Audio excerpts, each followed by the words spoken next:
السلام عليكم ورحمة الله وبركاته. إن الحمد لله نحمده ونستعينه ونستغفره ونعوذ بالله من شرور أنفسنا ومن سيئات أعمالنا. من يهده الله فلا مضل له ومن يضلل فلا هادي له. وأشهد أن لا إله إلا الله وحده لا شريك له وأشهد أن محمدا عبده ورسوله صلى الله تعالى عليه وعلى آله وصحبه وسلم تسليما كثيرا. أما بعد، فقد قال الإمام البخاري رحمه الله تعالى: باب لا يتناجى اثنان دون الثالث. قال عز وجل: يا أيها الذين آمنوا إذا تناجيتم فلا تتناجوا بالإثم والعدوان ومعصية الرسول إلى قوله المؤمنون، وقوله يا أيها الذين آمنوا إذا ناجيتم الرسول فقدموا بين يدي نجواكم الصدقة إلى قوله بما تعملون. قال حدثنا عبد الله بن يوسف قال أخبرنا مالك وحدثنا إسماعيل قال حدثني مالك عن نافع عن عبد الله رضي الله عنه أن رسول الله صلى الله عليه وسلم قال: إذا كانوا ثلاثة فلا يتناجى اثنان دون الثالث। সম্মানিত ভাতৃমণ্ডলী, আল্লাহ রাব্বুল আলামিনের প্রশংসা এবং প্রিয় নবী সাল্লাল্লাহু আলাইহি সাল্লামের উপর সালাতু সালামের পর আজ বুধবার 20 শাওয়াল 1447 হিজরি মোতাবেক 8 এপ্রিল 2026 আমাদের ধারাবাহিক আলোচনা সহিহুল বুখারীর অনুমতি চাওয়া পর্ব নম্বর 8। ইমাম বুখারীর এই পর্বের অধ্যায় নম্বর 45 বলছেন, বাবুন, এই অধ্যায় হচ্ছে লা ইয়াতানাজা ইসনানে দুনা সালিস। তিনজন ব্যক্তি কোনো মজলিসে কোনো স্থানে থাকলে দুইজন গোপন আলাপ না করে তৃতীয় ব্যক্তিকে বাদ দিয়ে, তৃতীয় ব্যক্তিকে এক সাইডে রেখে দিয়ে তিনজন আছেন কোনো একটি জায়গায়, সেটা ঘরে হোক আর বাইরে হোক, তবে ঘরে অন্য আরও কেউ যদি থাকে সেটা ভিন্ন বিষয়। একটি রুমে, যেমন এখানে শুধুমাত্র তিনজন আছে, একজনকে সাইডে রেখে আপনার দুইজন আলাদা হয়ে চলে আসে, একটু আসেন, আপনার সাথে পার্সোনাল কথা আছে, এটা জায়েজ নেই। কথা বললে তার সামনে বলেন, আর নাহলে সেখান থেকে যদি জরুরি আপনার পার্সোনাল কথা থাকে সেখান থেকে উঠে চলে যান অন্যদিকে, দিয়ে বাইরে কথা বলেন। বিশেষ করে এটা নিষিদ্ধতা বা এটার অবৈধতা আরও শক্ত হয়ে যায়, মানে হারাম হয়ে যাবে যদি সফরে থাকেন, আশেপাশে জনগণ বসবাস করে, আর যদি এমনটা হয় তাহলে অপছন্দনীয় অনেক সময়, কিন্তু নাজায়েজ নাই, হারাম নাই। কারণ এখানে ধরেন তিনজন আছেন, এখানে তিনজন, একজনকে বাদ দিয়ে দুজন আপনি গোপন আলাপ করছেন। যদি একটু খারাপ লাগে ওকে, যে আমাকে ওরা অ্যাভয়েড করছে, আমাকে বলতে চাইছে না, কিন্তু তার জীবনের ভয় তো নেই, কারণ কোনো রকম হলে এখানে আশেপাশে তো লোক আছে, আশেপাশে অফিসের লোক আছে, এখানে আর অন্য ফলোয়ার লোকেরা আছে, এক কথা আশেপাশে আছে। কিন্তু যদি সফরে হয়, যেখানে আর কেউ নেই, মরুভূমিতে হয়, আগের সফরগুলো এরকমই হয়তো, যেসব দেশের লোক জনশূন্য এলাকা, বিশাল মাঠ, আমাদের দেশে অনেক জায়গায় মাঠ এরকম আছে, এক গ্রাম থেকে আরেক গ্রাম 5 কিলোমিটার 10 কিলোমিটার, আর মাঠে ময়দানে মাত্র 3 জন লোক, ওর মধ্যে 2 জন গোপনে যদি কথা বলে তো ওর পালপিটেশন শুরু হয়ে যাবে, যে মাঠে আমাকে মেরেও দিতে পারে এরা 2 জন মিলে। বিশেষ করে যদি বিগত কোনো শত্রুতা থেকে থাকে, ভুল বোঝাবুঝি থেকে থাকে, হয়তো মিউচুয়াল হয়ে গেছে, মীমাংসা হয়ে গেছে, কিন্তু তারপরেও একটা ভয় কাজ করছে যে একসময় এর সাথে দ্বন্দ্ব ছিল, আমাদের পারিবারিক অথবা ব্যক্তি পর্যায়ে দ্বন্দ্ব ছিল।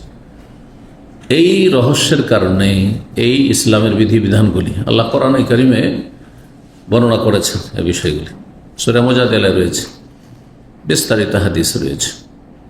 যেন 2টো আয়াত নিয়েছেন সূরা মুজাদালা থেকে ইমাম বুখারী রাহিমাহুল্লাহ এখানে। কিন্তু 3 জনের অধিক যদি থাকে, অধ্যায় আসছে 4 জন 5 জন এখানে বসে আছেন, অনেকে আছেন যেমন এখানে, ওর মধ্যে 2 জন এখানে এসে পাশাপাশি কানে কানে গল্প করছে, অসুবিধা আছে? কোনো অসুবিধা নেই, মন খারাপ করার কিছু নেই, জি। আর এখানে আশঙ্কাও কিছু নেই, সামনে অন্য লোকেরা আছে।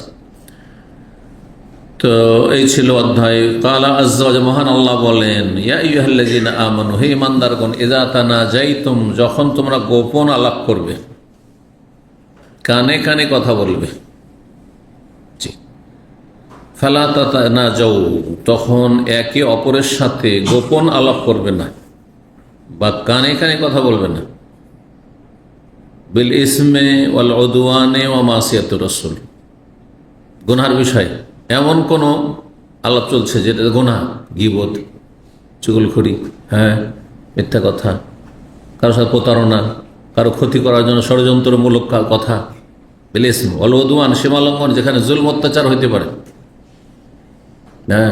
এর সাথে সম্পর্ক রাখবি না, খুব খারাপ লোক। ওয়াল উদওয়ান, সীমালঙ্ঘন, যে কোনো গুনাহ। ওয়া মাসিয়াতুর রাসূল, রাসূলুল্লাহ সাল্লাল্লাহু আলাইহি ওয়াসাল্লামের নাফরমানিমূলক, নবী সাল্লাল্লাহু আলাইহি ওয়াসাল্লামের নিয়ে আসা শরীয়তের বিরুদ্ধাচরণ করে তোমরা গোপন আলাপ করবে না। তো গোপন আলাপ করলে বৈধ বিষয় নিয়ে আলোচনা করতে হবে, তাও যদি বৈধ জায়েজ বিষয় হয়, নেকিরও বিষয় হয়, তারপরেও যাতে করে ভুল বুঝাবুঝি না হয়।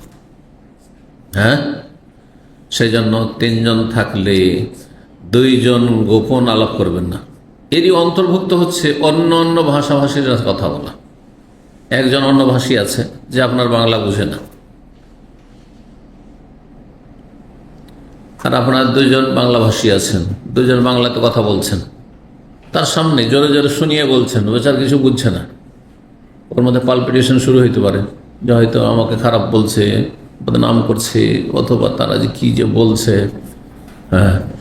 আমরা এই উর্দু ভাষীদের সামনে 2 জন বাঙালি যদি কথা বলেছি, ছাত্র জীবনে এরকম হাসি রসিকতা ওরা করতো যে গালি দে রাহে ক্যা, গাল দিচ্ছ নাকি, এটা করবেন না। যে আরবিদের সামনে আপনারা অনেকে 2 জন বাংলা বলা শুরু করেছেন, না হয় আমার বিরুদ্ধে কিছু বলছে, বুঝছেন, হয় না হয় আমার বিরুদ্ধে কিছু বলছে, এটা জায়েজ না। এই জন্য, কারণ এখানে আপনার সম্পর্কে কুধারণা হবে, আপনি কিছুই বলেননি তার সম্পর্কে, তারপরে কুধারণা হতে পারে, কত কি চিন্তা করতে পারে। জি, আর যখন মানুষ কুধারণা লিপ্ত হয় তখন বিভিন্ন পাপে জড়িয়ে যায়। তুই আমার ক্ষতি করবি, তুই আমার গীবত করছিস, তোর নিজের ভাষায়, আচ্ছা তোকে দেখবো আমি, আপনার ক্ষতি করে দিতে পারে, অথচ আপনি কিছুই করেননি। ওরা হয়তো মানে ক্ষতিগুলি হচ্ছে সুদূর প্রসারিত ক্ষতি, সুদূর প্রসারিত ক্ষতি, বুঝতে পারছেন না? জি, অনেক ক্ষতি হয়ে যেতে পারে অনেক সময়। ওয়াতানাজাউ বিল বিররি ওয়াত তাকওয়া, আল্লাহ বলছেন, তবে তোমরা গোপন আলাপ যখন করবে তখন নেকিমূলক করবে, নেকির কাজে। এই খাবার দাবার পয়সা জুটছে না আমাদের, এই ক্ষেত্রে তোমার তো ভালো বিজনেস আছে, তুমি একটু সহযোগিতা করো, তোমার তো ভালো ইনকাম আছে, ভালো স্যালারি আছে, তুমি একটু সহযোগিতা করো। যার কাছে পাবেন তার সাথে কথা বলছেন, জরুরি নয় যে গরিব, যার চাকরি নেই, অথবা যার 1000 খান বেতন, তার সংসার চালাতে হিমশিম খাচ্ছে, তো ওকে শেয়ার করে লাগবে।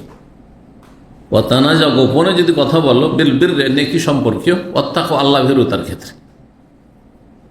ধরেন একজন লোকের ভুল ত্রুটি আছে, টাকার নিচে কাপড়, কোথাও ফজরে দেখেন না, জামাতে যাই না, এখন গোপনে তাকে বলবেন, তো ভাই আপনার সাথে একটা কথা আছে, গোপনে বলেন যে আপনি ফজরে দেখি না কেন, আপনাকে ইসলামিক সেন্টারে দেখে শুধু জুমা আসেন কেন, আর অন্য দার্সগুলোতে আসেন না কেন?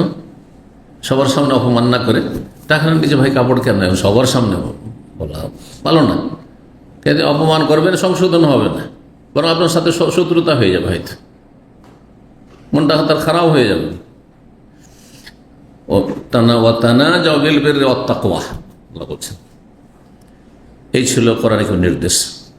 সূরা এই আয়াতের শেষ পর্যন্ত মুমিনুন পর্যন্ত আছে, ওয়ালাল্লাহি ফালিয়াতাওয়াক্কালিল মুমিনুন। সূরা মুজাদালার আয়াত নম্বর 9 এবং 10।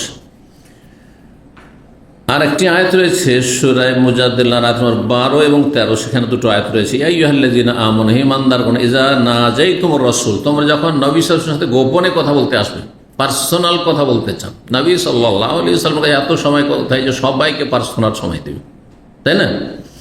প্রথম দিকে শরীয়তের বিধান ছিল যে নবী সাল্লাল্লাহু আলাইহি ওয়াসাল্লামের কাছে এসে আমভাবে কথা বলো, যেমন আপনারা সবাই আছেন, মানে এতগুলি মানুষ সবাই যদি একজনকে মাসলা জিজ্ঞাসা করেন এসে আমার কাছে, তো আমাকে তো রাত 12টা পর্যন্ত বসতে হবে, 2-4 ঘন্টা বসতে হবে না, তাই না?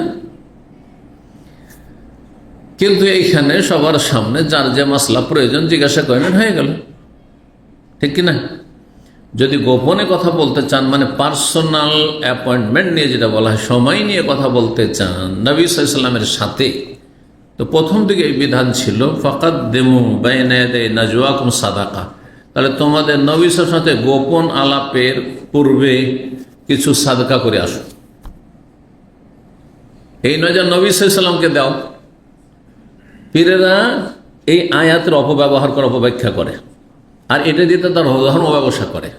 আর মরিদানদেরকে শিখিয়েছে, এক মরিদ আরেক মরিদকে শিখিয়ে দেয়, পুরাতন মরিদ নতুন মরিদকে শিখিয়ে দেয় যে পীর সাহেবের সাথে খালি হাতে দেখা করা যায় না, গেলে কিছু না কিছু নিয়ে গিয়ে পীর সাহেবের হাতে দিতে হবে। যেন মোসাফার সাথে টাকা নিয়ে যায়। মোসাফাকে এইভাবে মোসাফা করে, আগে টাকাটা ধরিয়ে দিয়ে মোসাফা, আসল মোসাফা নয়। দেখেছেন না এগুলো? দেখবেন আজকাল ইউটিউবে, সোশ্যাল মিডিয়াতে আছে, বুঝছেন না? এই আয়াতের অপব্যাখ্যাকারী ফাকাদ্দিমু সাদাকাত, ও সাদকা খোর, সাদকা খাবে ও পীর, যে কোটিপতি। তাই নবী সাল্লাল্লাহু আলাইহি ওয়াসাল্লামের ক্ষেত্রে এই কথা ছিল যে নবীকে আগে দেও কিছু হাদিয়া, তারপর কথা বলো। মানে ডাক্তারের সাথে দেখা করতে হলে, ক্লিনিকে যদি যান, হাসপাতালে যান, প্রাইভেট হাসপাতাল, সরকারি নয়, তাহলে কি করতে হয়? আগে ফাইল খোলো, পয়সা দাও, আর তারপর তখন কি করো? ফিস পেমেন্ট করে তারপরে কথা বলো। লয়ারের সাথে যদি কথা বলতে হয়, আগে সময় নেন।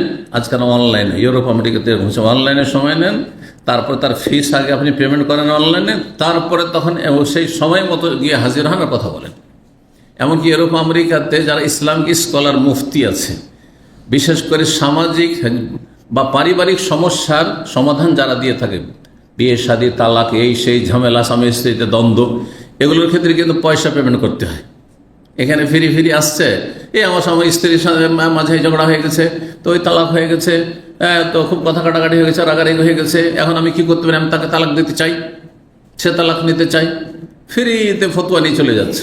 ঠিক না? জানি ইউরোপে, যান আমেরিকায়, পশ্চিমা দেশে, আমি জানি এরকম বেশ কিছু মানুষকে, বিভিন্ন ভাষাভাষী, ইংরেজি থেকে শুরু করে বাংলা, উর্দু, বিভিন্ন ভাষাভাষী, তাদের জানি প্রত্যেকটি দেশে রয়েছে। তারা আপনাকে পরামর্শ দেবে, কিন্তু আগে অ্যাপয়েন্টমেন্ট বুক করতে হবে, টাইম। তারপরে তার সাথে একটা পেমেন্ট আছে, পেমেন্ট করে আসতে হবে। 100 পাউন্ড, সাপোজ $100, হ্যাঁ, কতক্ষণ সময় নেবেন আপনি, কী ধরনের সমস্যা, আর তারপরে তখন ওই সময় মোতাবেক হাজির হইতাম। আমি এক অফিসে গিয়েছি, ওইরকম অফিসে, সেখানে বিশাল মসজিদ, এই গত সফরে, আর তারপর আমার বন্ধুরা দুইজন মাদানি ওখানে আছে, একজন তো ক্লাসমেটই। তো গিয়ে দেখি যে লাইন লেগে আছে, সবগুলি হচ্ছে পারিবারিক সমস্যা, স্বামী স্ত্রীর সমস্যা। কোথাও তালাক হয়েছে, অথবা তালাকের পরিস্থিতি হয়েছে, কোথায় দ্বন্দ্ব চলছে, হ্যাঁ, ইত্যাদি ইত্যাদি। তালাক হয়েছে, ছেলে মেয়ে নিয়ে কে রাখবে, এইসব দ্বন্দ্ব চলছে। তো যারা সেখানকার মুফতি, তাদের কাছ থেকে শুনলাম যে আমাদের কাছে কোর্টেও যদি মুসলিমরা কোনো সমস্যা নিয়ে যায় কেস করতে, তাহলে কোর্ট বলে যাও ওখানে চলে যাও, যেহেতু আমরা রেজিস্টার্ড, যাও ওখান থেকে সমাধান করে তারপরে আমাদের কাছে আসো, কিন্তু পয়সা পেমেন্ট করতে হয়। বুঝতে পারছেন না? জি, আলহামদুলিল্লাহ, এসব দেশে ফ্রি ফ্রি, আপনি ইসলাম শিখলে সব ফ্রি, মাসলা জিজ্ঞাসা করলে সব ফ্রি, কিন্তু ডাক্তারের কাছে গেলে যদি মানে শুধু পরামর্শ নেব, হ্যাঁ, শুধু পরামর্শ নেব, আমি কোনো ওষুধ নেব না, তবুও ফ্রি নেই। ফাইল খুললেন, তারপরে এসে দেখা করে, ঠিক না? এত সহজ। তারপরে দিন শিখে না, তারপরে দিন শিখে না, উল্টো খাবার দেওয়া হচ্ছে, তারপর আসবে না। এক শ্রেণীর শয়তান এমন আছে যে যারা আসে এখানে খুলুসিয়াতের সাথে দিন শিখার জন্য, তার সাথে সামান্যতম, যেহেতু এই সময়টা খাওয়ার সময়, ক্ষুধার সময়, খাবার পরিবেশন করা হয়, বলছে ও ফ্রি খেতে যাবি, বিরিয়ানি খেতে যাবি, ঘৃণা ছড়ানোর জন্য, যাতে ইসলাম না শিখে। এইরকম শয়তান ইসলামের শত্রু আছে মুসলিম সমাজে। বুঝতে পারছেন না? আমার আসলে 27 বছর অভিজ্ঞতায়, একসময় খুব বেশি ছিল, যত বেদাতি ছিল আশেপাশে আমাদের ইসলামিক সেন্টারে, সামান্য মানের, একবারে নিম্ন মানের কোন রকম করে খাবার, ধরেন বিরিয়ানি দেওয়া হচ্ছে, ও ওই বিরিয়ানি অফিসে যাবি বিরিয়ানি খেতে, যাতে করে নেক্সট টাইম আসেই না, ও লজ্জায় আসবে না যে আরে আমাকে মানুষের পেটুক বলবে, ওখানে গেলে যাবো না। কত লোকে যেভাবে বিভ্রান্ত করেছে, আল্লাহ এটা বরবাদ করুক। যারা এইভাবে সত্য গ্রহণে বাধা সৃষ্টি করে। তো যাই হোক, কি বলছিলাম, আল্লাহ বলছেন, হে ইমানদারগণ, মুমিন মুসলিমরা সাহাবাই কেরামদেরকে সম্বোধন করে বলছে, এদা না যাই তোমার রাসূলা, যখন রাসূলুল্লাহ সাল্লাল্লাহু আলাইহি ওয়াসাল্লামের সাথে গোপন আলাপ করতে চাইবে, ফাকাদ্দিমু বাইনা ইয়াদাই নাজওয়াকুম, তোমাদের গোপন আলাপের পূর্বে তোমরা পেশ করো সাদাকা, কিছু সাদাকা, মানে আগে গরিব দুঃখীকে দান সাদকা করে তারপরে আসো নবী সাল্লাল্লাহু আলাইহি ওয়াসাল্লামের সম্মানার্থে। এবং এতে দরিদ্রদের দারিদ্র মোচন হচ্ছে একটি বিশেষ উদ্দেশ্য, যে অনেক অভাবী রয়েছে তারা কিছু এই ওসিলাতে দান সাদকা পেয়ে যাবে। তারপরে ভিড়ভাড়টা কমে আসবে, যে দান সাদকা করতে পারবে, একান্ত জরুরি হইলে তখন দান সাদকা করবে, আর তারপরে দেখা করতে আসবে পার্সোনাল। আর না হইলে যদি ফিরি থাকে, আজকাল দেখেন ফিরি সোশ্যাল মিডিয়া, যে হোয়াটসঅ্যাপ গ্রুপে ফতোয়া, সমস্ত ফতোয়া নিজের বাড়িতে বসে বসে ও তালাকের ফতোয়া নিয়ে নিচ্ছে। কথা বুঝতে পারছেন? হালাল হারামের ফতোয়া, যেখানে একটুতে জেনা ব্যভিচার হয়ে যেতে পারে, হারাম স্ত্রী কিনে সংসার করে খাচ্ছে, অথবা হালালকে হারাম করে দিচ্ছে। জাহিল মুফতিরা ফতোয়া দিচ্ছে হোয়াটসঅ্যাপ গ্রুপে, আর তাদের কাছ থেকে ফতোয়া নিয়ে নিচ্ছে। মানে ফ্রি, আর ফ্রির কোনো মূল্যও নেই। ভালো দক্ষ আলেমও যদি ফতোয়া দেয় তাও কোনো মূল্য নেই। ফ্রির জিনিস এমনটাই হয়। এই জন্য আমাদের ইসলামের কোনো সময় যখন অডিওর যুগ ছিল, কোনো একটা অডিও ক্যাসেটও ফ্রি কাউকে দিত না।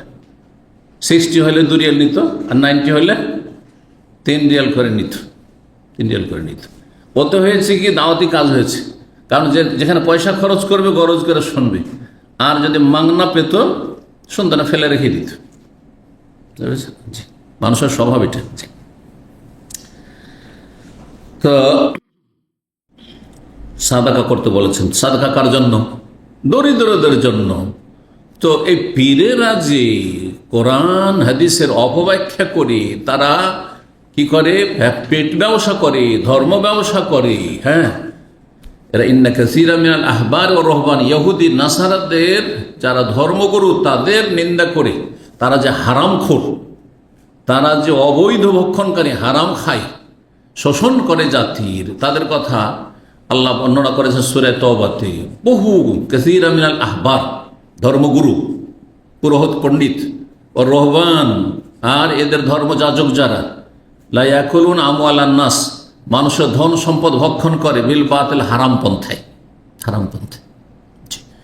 তো এরা এইভাবে হারাম ভক্ষণ করে, যে পীর সাহেবের কাছে গেলে নজরানা ছাড়া দেখা করা যায় না, কিছু নজরানা তো নিয়ে যেতে হবে। এই জন্য যত বেদাতি তত বেশি ভক্তি করতে গিয়ে পয়সা খরচ করে।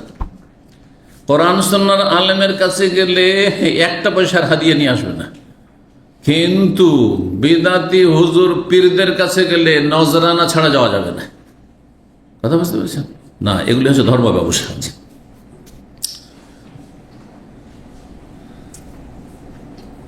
এই বিধানটি প্রথম ছিল। তারপরে নবী সাল্লাল্লাহু আলাইহি ওয়াসাল্লামের কাছে বিধান নাযিল হলো।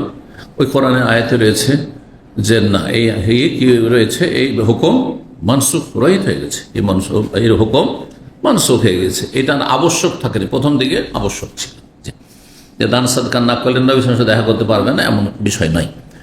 আর এটি নবী সাল্লাল্লাহু আলাইহি ওয়াসাল্লামের জন্য, এটি অন্য কোনো আলেমের জন্য নয়।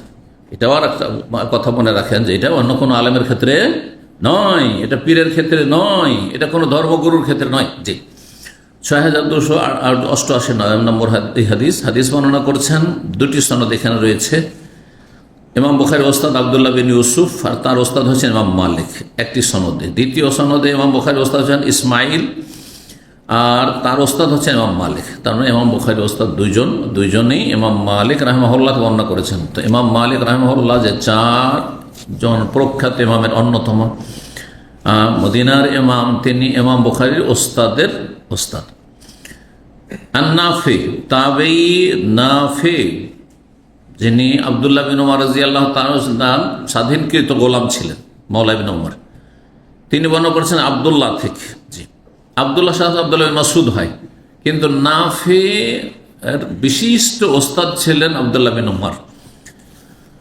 তো হতে পারে সেই আব্দুল্লাহ বলছে আন্না রসুল্লাহ সাল্লাম বলেছেন এজা কানু সালাসা, কোনো জায়গায় যদি তিনজন থাকো ফালায়াতানা ইসনানে দুনা সালিস, দুইজন ব্যক্তি তৃতীয় জনকে বাদ দিয়ে যেন গোপনে কোনো কথা আলোচনা না করে, হয় তার সামনে করো, তিনজন মিলেই করো ওর সামনে, আর না হইলে একান্ত জরুরি অন্য সময় করো। আর বিশেষ করে যেমনটা বললাম, সফরে, নির্জন এলাকায়, মাঠে ময়দানে কেউ নেই সেখানে, আর সেখানে তিনজন আছেন, একজন ভয় অবশ্যই পাবে, সুতরাং এইরকম জায়গায় তখন কঠোরভাবে নিষিদ্ধ, জায়েজই নয় যে আপনি অন্য ভাষায় কথা বলবেন।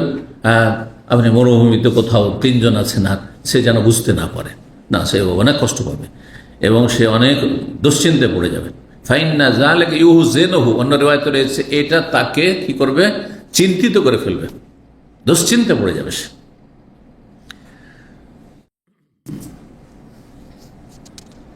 46 নম্বর অধ্যায় হচ্ছে বাবু হেফজিস সির। এই অধ্যায় হচ্ছে গোপন কথা সুরক্ষিত রাখা, গোপনীয়তা রক্ষা করা। সহজ ভাষায়, বাংলা ভাষার সুন্দর ভাষা হচ্ছে গোপনীয়তা রক্ষা করা। কেউ যদি কোনো তার ব্যক্তি জীবনের বা যে কোনো বিষয়, টাকা পয়সার ক্ষেত্রে, যে কোনো ক্ষেত্রে গোপন কথা বলে, তাহলে সে গোপনীয়তা রক্ষা করবেন।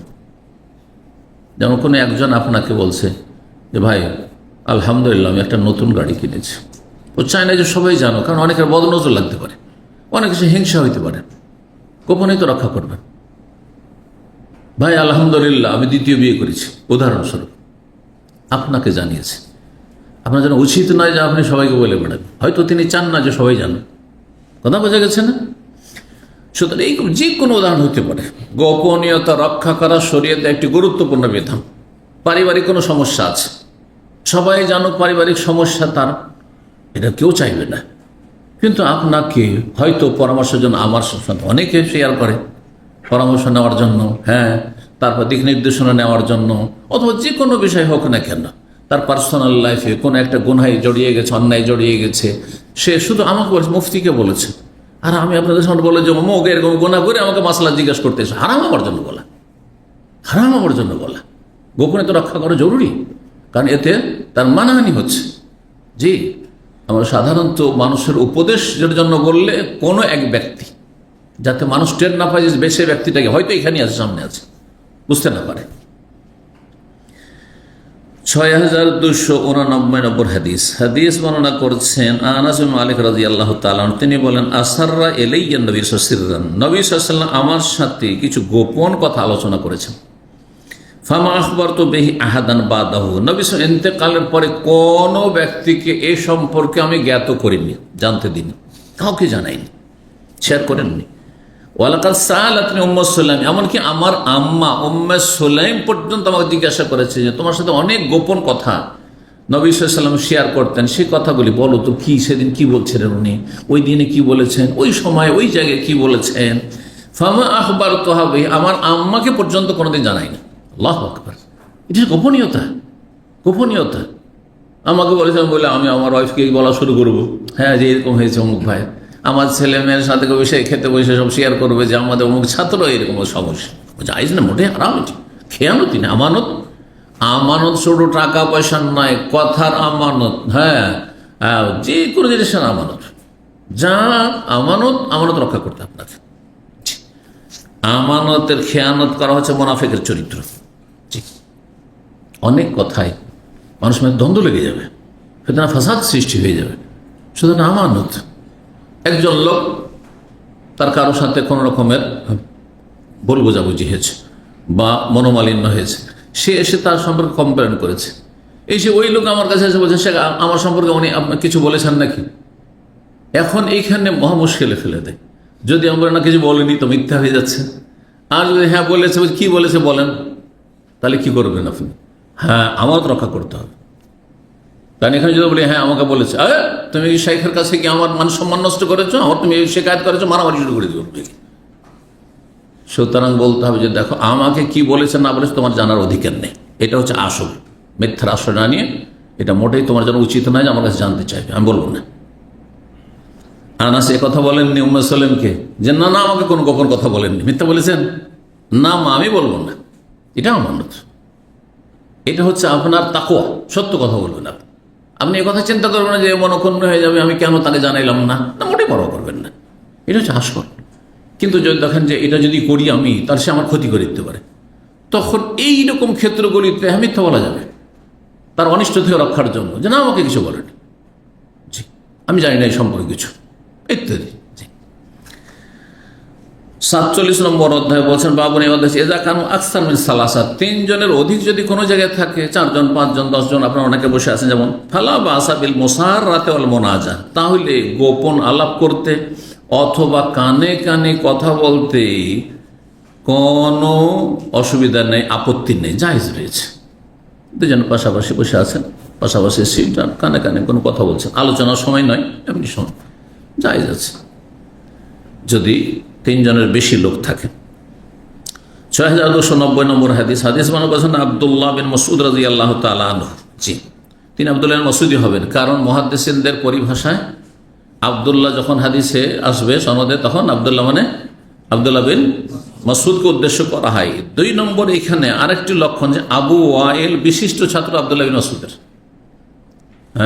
কুফার আব্দুল্লাহ মাসউদ, আর নাফে অধিকাংশ হাদিসগুলি তার মনিব, স্বাধীনকারী মনিব মালিক আব্দুল্লাহ বিন ওমর থেকে বর্ণনা করেছেন, কিন্তু কিছু কিছু হাদিস আব্দুল্লাহ মাসউদ থেকেও বর্ণনা করেছেন। নবী সাল্লাল্লাহু আলাইহি ওয়াসাল্লাম বলে ইযা কুনতুম সালাসা, তোমরা যদি 3 জন কোথাও থাকো, ফালা ইয়াতানাজা রাজুলান, 2 জন ব্যক্তি যেন চুপি সারে কথা না বলে, দোনাল আখার, তৃতীয় ব্যক্তিকে বাদ দিয়ে, হাত্তা তাখতালিতু বিন নাস, তবে সবার সাথে মিশে গিয়ে ঠিক আছে, মানে সবাই বসে আছে আর সেখানে 2 জন যদি গোপন আলাপ করে কোনো দোষ নেই। কেন? আজলা আন্না যালিকা ইউহজিনুহু, কোন রিওয়ায়াতে রয়েছে লিআন্না যালিকা ইউহজিনুহু, একই অর্থ। আজল মানে কারণ, লিআজলি হাযা, আজল আন্না যালিকা ইউহজিনুহু, কারণ হচ্ছে যে এটা তাকে চিন্তিত করে ফেলবে, দুশ্চিন্তা পড়ে যাবে, কি যে বলছিল আমার সম্পর্কে, কি যে ওরা গোপনে কথা বললো আমার বিরুদ্ধে, অথচ আপনি কিছু বলেননি হয়তো। 6291 নম্বর হাদিস বর্ণনা করেছেন আব্দুল্লাহ মাসউদ রাদিয়াল্লাহু তাআলা, তিনি বলেন কাসামান নবী সাল্লাল্লাহু আলাইহি ওয়াসাল্লাম কিসমাতান, নবী সাল্লাল্লাহু আলাইহি ওয়াসাল্লাম একদিন বাইতুল মালের ধন সম্পদ ভাগ বন্টন করলেন। বাইতুল মাল সাদাকা হইতে পারে, জাকাত হইতে পারে, গনিমতের ধন সম্পদ হইতে পারে, আবার ফাইয়ের ধন সম্পদ হইতে পারে, জিজিয়ার ধন সম্পদ হইতে পারে, এছাড়া জিজিয়া ছাড়া খারাজ এক ধরনের ট্যাক্স, সেটাও হইতে পারে। জিজিয়া মাথা প্রতি হয় আর খারাজ হয় মানুষের, কাফেররা যদি মুসলিম দেশে বসবাস করে তাহলে ইসলামিক স্টেটে বসবাসের জন্য তাদের জমি জায়গায় যে উৎপাদিত হচ্ছে ফসল, সেগুলি থেকে ট্যাক্স, এটাকে খারাজ বলা হয়। এতগুলি সব বাইতুল মাল, কিন্তু কয়টা বাইতুল মাল জানেন? শুধু জাকাত আর সাদকা, তাই না? আর কোরবানির চামড়া আর ফিতরা না, না। বাইতুল মাল মানে বাইতুল মালিল মুসলিমিন, মালুল্লাহ, আল্লাহর ধন সম্পদ এগুলো, আর তাতে সমস্ত মুসলিমদের অধিকার আছে, কোন একজন তার মালিক না। আপনার জাকাতে মালিক আপনি না, আল্লাহ হচ্ছেন আসল মালিক, মালুল্লাহ এটি, আর গোটা দেশের মুসলিম এর হক রাখে। এইরকমই রাষ্ট্রীয় সম্পদ, রাষ্ট্রীয় সম্পদের প্রধানমন্ত্রীরও মালিক না, রাষ্ট্রপতিও মালিক না, আর মন্ত্রী পরিষদ এমপিরা সবাই মিলে মালিক তাও না। গোটা দেশে যত কোটি মানুষ আছে সবাই সমান অধিকার তাদের রাখে, সমান অধিকার রাখে। সুতরাং এতে যদি কেউ নয় ছয় করে, খেয়ানত করে, বেঈমানি আত্মসাৎ করে, বেশি সে নিল অন্য নাগরিকের চাইতে, অথচ সেটা অবৈধভাবে, তার সেটা বেতন স্যালারি নয়, তাহলে দেশের যত কোটি মানুষ আছে সবাই হাসর মাঠে তার বিরুদ্ধে বাদী হবে, সবাইকে নেকি দিয়ে পেমেন্ট করতে হবে। এই নেতাগুলি ভালো করে শুনে নিক আমার এই কথাটি, সবাইকে পেমেন্ট করতে হবে। কিন্তু একজনের কাছে ধার নেওয়া না দিত, একজনকে পেমেন্ট করলেই চলবে। পার্থক্য কত চিন্তা করুন। জি, এই জন্য সাদকার পয়সা, মাদ্রাসা মসজিদের পয়সা যেসব মুতাল্লিদের কাছে থাকে, মুহতামিমদের কাছে থাকে, দায়িত্বশীলদের কাছে থাকে, মাদ্রাসার নামে চান্দা করে সেখান থেকে সে কোটিপতি হয়ে যাচ্ছে। গরিবের ছেলে যখন একটা মাদ্রাসা চালু করলো তখন ধীরে ধীরে কোটিপতি হয়ে গেল, কিছুই ছিল না, পথের ফকির ছিল। কথা বুঝতে পেরেছেন? কিয়ামতের দিনে সারা বিশ্বের মুসলিম, এটা তো আবার দেশের সাথে শুধু সম্পর্কিত না, রাষ্ট্রীয় সম্পদের ক্ষেত্রে দেশের নাগরিকরা সবাই মালিক, কিন্তু মুসলিমদের ধন সম্পদ যেগুলি সাদাকা, যাকাত, অমুক তমুক যেগুলো বললাম, এগুলোর মালিক সারা বিশ্বের সমস্ত মুসলিম, সমস্ত মুসলিমকে পেমেন্ট করতে হয় সর্বমাঠে। বিপজ্জনক বিষয়। এই জন্য সতর্ক সাবধান, বান্দার হক থেকে সতর্ক সাবধান। আল্লাহ বুঝার তৌফিক দান করেন। নবী সাল্লাল্লাহু আলাইহি ওয়াসাল্লাম ভাগ বন্টন করলেন। ফাকাল রাজুল মিন আনসার, আনসারী বংশের জনৈক ব্যক্তি, সে ছিল আসলে মুনাফিক। আনসারী বংশতে মুনাফিক ছিল, গতকালকে বলেছে না, আনসারী বংশ থেকেই মুনাফিক কিছু বেরিয়েছিল, যারা অন্তর থেকে ঈমান রাখতো না, কিন্তু দুনিয়ার স্বার্থে গোটা বংশে মুসলিম হয়ে গেল, গোটা মদিনার লোক মুসলিম হয়ে গেল, ইহুদিরা তো এখান থেকে বিতাড়িত হইল, এখন বাঁচতে হইলে, এখানে থাকতে হইলে সসম্মানে নাম কষ্ট হইল, কলমা পড়ে নিতে হবে। আসলে অন্তরে আল্লাহ পরকাল বিশ্বাস ছিল না তাদের। এরা হচ্ছে মুনাফিক। আনসারী বংশের একজন ব্যক্তি যে মূলত মুনাফিক ছিল, সে বিরূপ মন্তব্য করে রাসূলুল্লাহ সাল্লাল্লাহু আলাইহি ওয়াসাল্লাম ভাগ বন্টনের উপর বলল, ইন্না হাযিহি লাকিসমা, এই যে ভাগ বন্টন হয়েছে না, মা উরিদা বিহা ওয়াজহুল্লাহ, এতে আল্লাহর সন্তুষ্টি উদ্দেশ্য ছিল না, আল্লাহকে রাজি করার উদ্দেশ্য ছিল না, স্বজন প্রীতি করা হয়েছে, কাউকে দেওয়া হয়েছে, কাউকে বঞ্চিত রাখা হয়েছে, অবিচার করা হয়েছে। নাউজুবিল্লাহ। কার সম্পর্কে? তাও রাসূলুল্লাহ সাল্লাল্লাহু আলাইহি ওয়াসাল্লাম সম্পর্কে। রাসূলুল্লাহ সাল্লাল্লাহু আলাইহি ওয়াসাল্লাম সম্পর্কে যদি কেউ বলতে পারে, তো ওস্তাদ সম্পর্কে বলতে পারে না? এই জন্য কিছু ছাত্র, অবাঞ্ছিত ছাত্র আমাদের এখানে এই 27 বছরে দেখেছি, এখনো থাকতে পারে। যদি কেউ কাছাকাছি এসে ইসলামিক সেন্টারে মাগরিব থেকে সময় দিচ্ছে, খেদমত করছে, তখন তাদের সম্পর্কে মন্তব্য করে, বিরূপ মন্তব্য, আর তাতে ওস্তাদের মানহানি করে, এদের কাজ হলো চামচামি করা। এগুলো সব চামচা, নাউজুবিল্লাহ। তার মানে ওস্তাদ কত দুর্বল ইমানের লোক যে কিছু চামচা পুষে। মানহানিটা ওই ছাত্রগুলো শুধু নয়, কার? ওস্তাদের। বুঝতে পারছেন? এমন ছাত্র পেয়েছি, আমরা দেখেছি। হ্যাঁ, জি জি। তো তখন আমাদের ধৈর্য ধরতে হয়, কারণ নবীকেও ছাড়েনি মুনাফিকরা। হ্যাঁ, মুসলিম সমাজে কিছু মুনাফিক চরিত্রে কিছু থাকবে, এরকম থাকবে। তারপরে একবার শুনলাম, এরকম অনেকবারই হয়েছে, কিন্তু একবার কথা বলছে, শাইখ তো ওদের কথা অন্ধভাবে বিশ্বাস করে, নাউযুবিল্লাহ। অথচ কোন একজন ব্যক্তি যদি আপনার সম্পর্কে খারাপ মন্তব্য করে, তবুও বিশ্বাস করবো না যতক্ষণ পর্যন্ত আমি সে সম্পর্কে যথেষ্ট না জেনে নেব। কখনো না। এটা আমার লাভ লস কি আছে? আপনি ভালো হইলে আমার কি, আর খারাপ হইলে আমার কি ক্ষতি আছে নাকি? তা আপনার সম্পর্কে একটা লোককে এসে বলে লোকটা খুব খারাপ, আর আমি তা আপনার সম্পর্কে ব্যাস শুনে আমি মোকাল্লেদ হয়ে যাব? আরে কোরআন হাদিসের আমল করার ক্ষেত্রে মোকাল্লেদ না, আমি মুত্তাবে। তা আমি আপনার সম্পর্কে একটা পজিটিভ অথবা নেগেটিভ ধারণার ক্ষেত্রে আপনার কথা শুনে ব্যাস অন্ধবিশ্বাসী হয়ে যাবো? এত সহজ না, মোটেই না। এত দুর্বল ভাববেন না কিন্তু। জি, বিশেষ করে আমার ছাত্রদের বলছি, কখনো এরকম দুর্বল ভাববেন না। জি, আমার ব্যক্তিত্ব আছে, আমার বিবেক আছে, আমার আলহামদুলিল্লাহ এলেম আছে, এতটুকু। জি, সুতরাং কেউ আপনার সম্পর্কে, সে আমার সম্পর্কে কিন্তু একজন আপনার সামনে কমপ্লেন করেছে, কমপ্লেন করলে কি হলো? তার কথা আমি বিশ্বাস করে দিল, শুনলাম, শুনিয়ে দিল। যদি গীবত হয়, বলবেন না গীবত করা যাইজ না। জি, আর তার অনিষ্ট থেকে যদি সতর্ক সাবধান করা হয়, তাহলে ভালো, জাযাকাল্লাহ খাইর, সতর্ক। কিন্তু কথা হচ্ছে যে তার সম্পর্কে একেবারে একজন বলতেই মাত্র বিশ্বাস করে ফেললাম যে লোকটি ভালো না, না, মোটেই না। এটা কারো জন্য যাইজ না। তো যাই হোক, এই মুনাফিক বলে ফেললো এরকম কুলতু। তখন আব্দুল্লাহ রাসূল বলছেন, আমি কিন্তু শুনে নিয়েছি, কথাটি আমি শুনে ফেলেছি, আমি এটা ভিতর রাখবো কি করে? নবী সাল্লাল্লাহু বলতে হবে, আমার শোনো শোনো, এই মুনাফিক ওয়াল্লাহি, আল্লাহর কসম করে ফেললাম, আতিয়ান্না নবী সাল্লাল্লাহু আলাইহি ওয়াসাল্লাম, আমি নবী সাল্লাল্লাহু আলাইহি ওয়াসাল্লামের কাছে অবশ্যই আসবো, এক্ষুনি যাবো নবী সাল্লাল্লাহু আলাইহি ওয়াসাল্লামের কাছে। তাহলে সেখানে নবী সাল্লাল্লাহু আলাইহি ওয়াসাল্লাম মওজুদ নেই, তার চোখের আড়ালে এইরকম বিরূপ মন্তব্য করছে যে নবী অবিচার করেছেন, ঠিকভাবে বন্টন করেন নাই। ফাতাইতু, আসলাম নবী সাল্লাল্লাহু আলাইহি ওয়াসাল্লামের কাছে, ওয়া হুয়া ফি মালাইন, দেখলাম যে একদল লোকজনের মাঝে তিনি অবস্থান করছেন, মানে সবার সাথে বসে আছেন। ফাসারারতুহু, অনেক লোকের মাঝে তার সাথে আমি গোপন আলাপ করলাম। তাহলে অনেক লোক বসে আছে, আর একজন আসলে আসার পর আমার কানে কানে কথা বলছে, জায়েজ কিনা? জায়েজ, এতে কোনো অসুবিধা নেই। এটি হচ্ছে অধ্যায়ের সাথে সম্পর্ক, যে 3-এর অধিক যদি লোক হয় তাহলে কারোর সাথে গোপন আলাপ করলে কোনো দোষ নেই। ফাগাযিবা, নবী সাল্লাল্লাহু আলাইহি ওয়াসাল্লাম কথা শোনার পরে রাগান্বিত হলে, মানুষ যদি এমন কোনো কথা শোনে যাতে সীমা লঙ্ঘন, আপনার সাথে অন্যায় আচরণ করা হয়েছে, আপনার সম্পর্কে খারাপ মন্তব্য করে, স্বাভাবিক রাগ হবে, সবার রাগ হবে। নবী সাল্লাল্লাহু আলাইহি ওয়াসাল্লাম মানুষ ছিলেন, রাগ হবেই। রাগ হওয়াটা দোষণীয় না, রাগের প্রতিক্রিয়া দেখানোটা হচ্ছে দোষণীয়। সেইখানে রাগকে সংবরণ করতে হবে, বোঝা গেছে? রাগকে দমন করতে হবে, রাগ প্রকাশ করতে হবে না, রিয়াক্ট করতে হবে না। রাগ স্বাভাবিক ভিতরে আছে, তাকে তো তার বহিঃপ্রকাশ না ঘটে, বাস্ট হয়ে যাবেন না।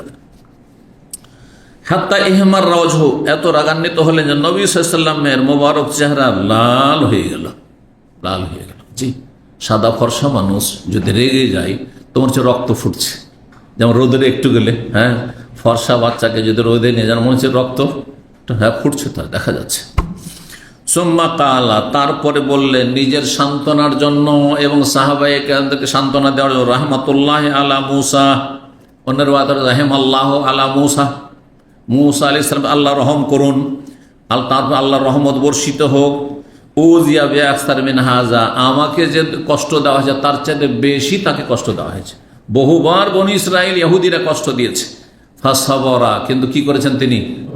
হ্যাঁ, রিয়াক্ট করেছেন, প্রতিক্রিয়া দেখিয়েছেন, হ্যাঁ, বাস্ট হয়ে গেছেন না, না, না, ফাসাবরা, সবর করেছেন। প্রত্যেককে সবর করতে হবে। 48 নম্বর অধ্যায় বলছে মাবতুলিন নাজওয়া। এই অধ্যায় হচ্ছে দীর্ঘ সময় ধরে গোপন আলাপ করা। গোপন আলাপ মানে অল্প 1-2 মিনিট, নাকি প্রয়োজনে আপনি আধা ঘন্টা গোপন আলাপ করতে পারেন? প্রয়োজন হলে করতে পারেন। এখন আর এমন কোনো সমস্যা আছে যে সমস্যার জন্য দীর্ঘক্ষণ গোপনে কথা বলার প্রয়োজন রয়েছে, আর যার সাথে আপনি কথা বলছেন সে বিরক্ত হচ্ছে না, সে কষ্ট পাচ্ছে না, তাহলে জায়েজ। ওয়াইদহুম নাজওয়া, সূরা ইসরা, সূরা বনী ইসরাঈল আয়াত 47 সালে বলছেন যখন তারা গোপন আলাপে ব্যস্ত থাকে। তাহলে বোঝা গেল যে ভালো গঠনমূলক যদি গোপন আলাপ হয় আর সেটা দীর্ঘ সময়ও হয় প্রয়োজন বোধে, তাহলে জায়েজ রয়েছে। কিন্তু যদি সেটা কারো ক্ষতি সাধনে হয় বা সেটা অহেতুক হয়, অসার হয়, ফালতু হয়, সময় নষ্ট করা হয়, তাহলে আপত্তিকর। মাসদারুন মিন নাজাইতু, নাজওয়া শব্দটি হচ্ছে মাসদার, নাজা ইউনাজি মুনাজাত বাবে মুফালাত থেকে। ফাওয়াসাফাহুম বিহা, আর তাদের কথা এখানে বর্ণনা করেছেন এই শব্দ ওয়াইজহুম নাজওয়া বলে, ওয়াল মানা ওয়াইজহুম ইয়াতানাজাউন, যখন তারা গোপন আলাপে ব্যস্ত ছিল।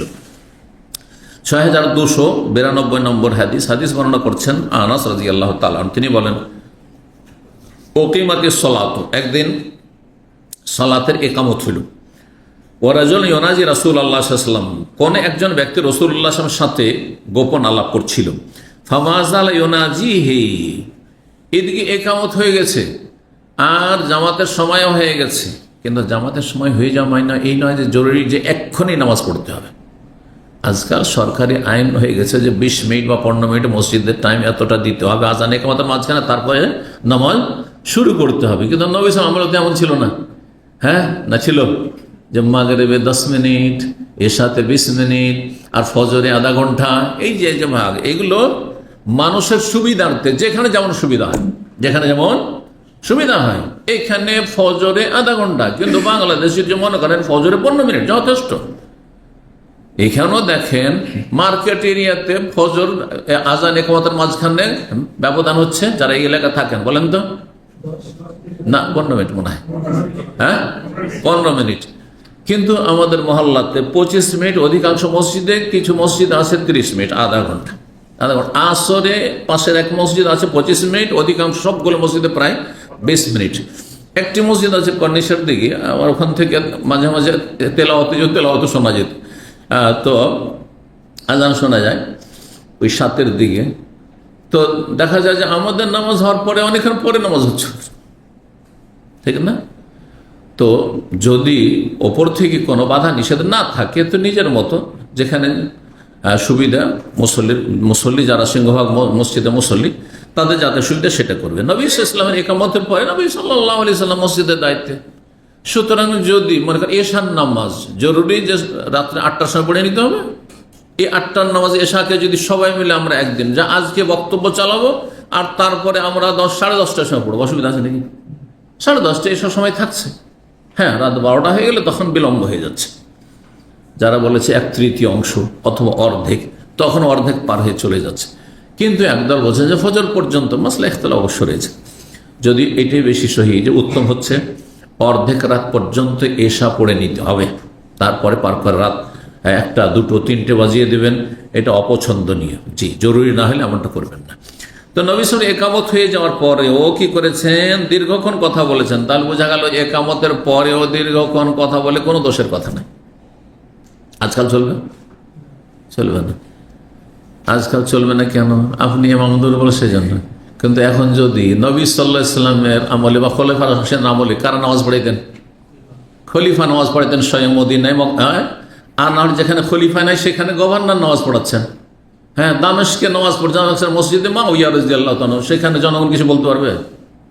এখন যদি দামের গভর্নর এসে নামাজ পড়ায় আর 2 ঘন্টা লেটও নামাজ পড়ে, কারো বলার টু করার ক্ষমতা আছে? হ্যাঁ, ওই রকম। জি হ্যাঁ, কোনো অসুবিধা নেই। জি, তো কি বলছেন? রাসূলুল্লাহ সাল্লাল্লাহু আলাইহি ওয়াসাল্লামের সাথে একজন লোক গোপন আলাপ করা শুরু করলো। ফামাজাল ইউনাজি, আর এই গোপন আলাপ করতেই থাকলো, এমন কি হাত্তা নামা সাহাবাহু, সাহাবায়ে কেরামগণ সব ঘুমিয়েই পড়লেন মসজিদে।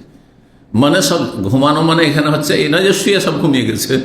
হ্যাঁ, বসে বসে ঝিমাতে শুরু করেছে। সেটা এক ধরনের ঘুমের প্রাথমিক অবস্থা। জি।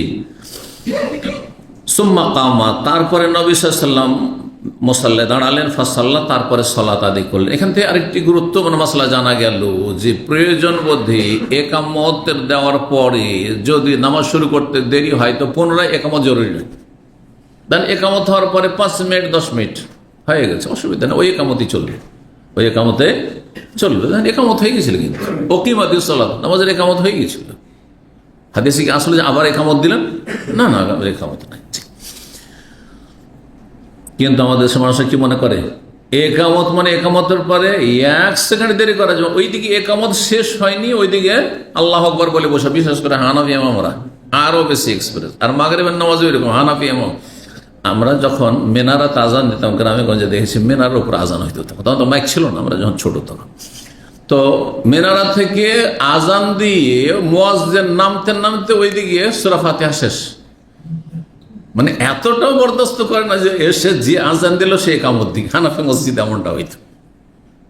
আর যদি আপনি উজু করেন আর ওইদিকে একামত হচ্ছে, তাহলে এসে পাবেন না জামাত, শেষ।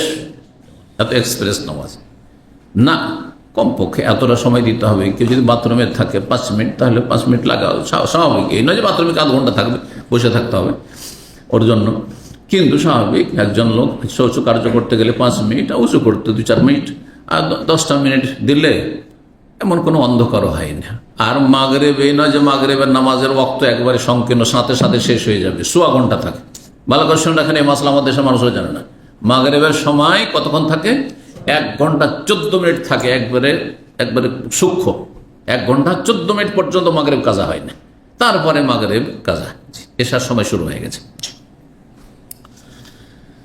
49 নম্বর অধ্যায়, বাবুন, এই অধ্যায় হচ্ছে লা তুতরাকুন নারু ফিল বাইতি ইনদান নওম, ঘুমাবার সময় বাড়িতে আগুন যেন রাখা না হয় জ্বলন্ত অবস্থায়।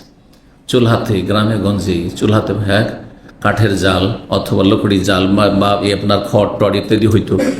রাত্রে ভাত পাক করেছে, রুটি পাকিয়েছে বা পাক শাক যাই কিছু করেছে, আর আগুন দগ দগ করছে, আগুন দগ দগ করছে সেখানে। আর ওইভাবে চুলাকে রেখে দিয়ে ঘুমিয়ে গেল। দেখা গেল যে সব খড়ের বাড়ি আশেপাশে বা টালির বাড়ি সব পুড়ে শেষ, বাতাস এসছে, আর আসার পরে চুলা থেকে আগুন উড়ে গিয়ে কার বাড়িতে আগুন লেগে গেছে, গোটা গ্রাম পুড়ে শেষ হয়েছে। জায়েজ নয় যখন আপনি গাফিল। জি, এখানে উদ্দেশ্য শুধু রাত না, এমনকি দিনের বেলাও ধরেন চুলাতে আগুন আছে আর আপনি এইদিকে দুপুরবেলা ঘুমিয়ে গেছেন, দুপুরে খেয়ে দিয়ে, আর হঠাৎ করে ঝড় বাতাস শুরু হয়েছে আর আগুন উড়ে গিয়ে গ্রাম জ্বলে যেতে পারে না, মানুষের ক্ষয়ক্ষতি হইতে পারে না। সুতরাং উদ্দেশ্য হচ্ছে মানুষ ঘুমের সময় গাফিল থাকে, উদাসীন থাকে। উদাসীনতার সময় আপনি জ্বলন্ত আগুন বাড়িতে রেখে উদাসীন থাকবেন না। হয় চোখের সামনে আগুন জ্বলন্ত জ্বলছে, চুলা জ্বলছে, অথবা চুলাতে আগুন জ্বলে আছে, কাঠ লাকড়ি একটু আগে পাকশাক করেছেন আর জেগে আছেন। আর যদি দেখেন যে আমি রুমের মধ্যে চলে যাব, বাতাস আছে, উড়ে কোথাও যেতে পারে, তাহলে আগুন নেমিয়ে যান, আগুনে পানি ঢেলে দেন, নেমে যান চুলা, তারপরে যান। এইরকমই এক যুগ ছিল প্রদীপের যুগ। প্রদীপ বুঝেন তো না? চেরাক বলেন, আমাদের গ্রামাঞ্চলে চেরাক বলা হইতো, ফার্সি শব্দ বা উর্দু শব্দ। চেরাক প্রদীপ যখন জ্বলতো, এটা যদি রাত্রে, যে বাড়িটা অন্ধকার হয়ে আছে আর চোর ডাকাত একসঙ্গে খুব বেশি ছিল, তখন গরিবের বাড়িতে লণ্ঠন পর্যন্ত থাকতো না, ল্যাম্প পর্যন্ত থাকতো না। আমরা অবশ্য প্রদীপের যুগ পেয়েছি, কিন্তু তারপরও বাড়িতে একটা লণ্ঠন বা দুটো লণ্ঠন থাকতো, এক একটা হয়তো চেরার প্রদীপ জ্বলতো পাকশাকের ঘরে বা উঠানে, যতক্ষণ জেগে আছে। কিন্তু ঘুমন্ত অবস্থায় যদি আপনার প্রদীপ জ্বলতে থাকে আর আগুন খোলা, এটা জায়েজ নয়, কারণ এটা ক্ষতি করতে পারে। হাদিসে রয়েছে যে এঁদুরের এত বদ অভ্যাস যে কোনো কিছু দেখলে ওকে ছো মেরে নিয়ে পালাবে। আর প্রাচীন যুগে প্রদীপ জ্বালানো হইতো কি দিয়ে? চর্বি দিয়ে। চর্বিতে গোস্তের ঘ্রাণ আছে।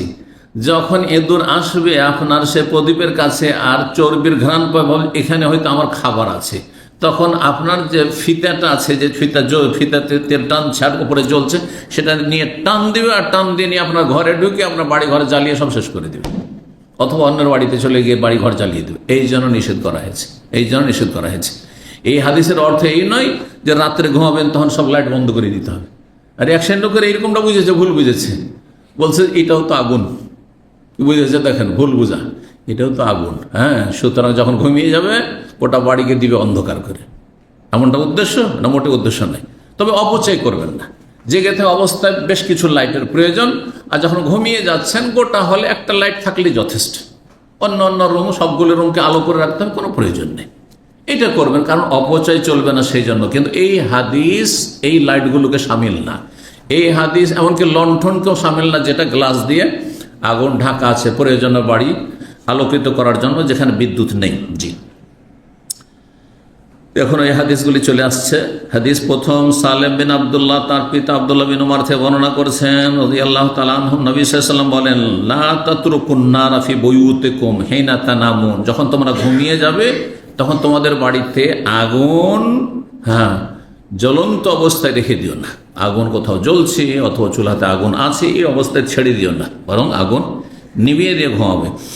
6294 নম্বর হাদিস বর্ণনা করেছেন আবু মুসা আশআরী রাদিয়াল্লাহু তাআলা আনহু, তিনি বলছেন, ঘটনা, মদিনার ঘটনা, ইহতারাকা বাইতুন বিল মাদিনাতে আলা আহলিহি মিনাল লাইল, এক রাতে মদিনার একটি বাড়ি, সেই বাড়ির পরিবার সহ, বাড়িওয়ালা সহ জ্বলে যায়। সুবহানাল্লাহ, গোটা বাড়িটা জ্বলে যায়। আলা আহলিহি, সেই পরিবার সহ, হয়তো পরিবার কেউ জ্বলেছে, অথবা উদ্দেশ্য হচ্ছে যে সেই পরিবার সেখানে বসবাস করত আর বাড়িটা আগুন লেগে গিয়ে জ্বলে যায়, যে বাড়িতে একটি পরিবার বসবাস করত, এটা উদ্দেশ্য হইতে পারে। ফাহুদ্দেসা বিশানিহিন নবী সাল্লাল্লাহু আলাইহি ওয়াসাল্লামকে তখন এই ঘটনাটি বর্ণনা করা হলো, যে এমনটা আজকে মদিনায় একটি বাড়ি পুড়ে গেছে। কালা, তখন বললেন নবী, ইন্না হাযিহিন নারা ইন্নামা হিয়া আদুউল লাকুম, এই আগুন হচ্ছে তোমাদের শত্রু, আগুন হচ্ছে তোমাদের, যাতে মানুষের ক্ষতি হয় সেটিকে হাদিসের ভাষায় শত্রু বলা হয়েছে।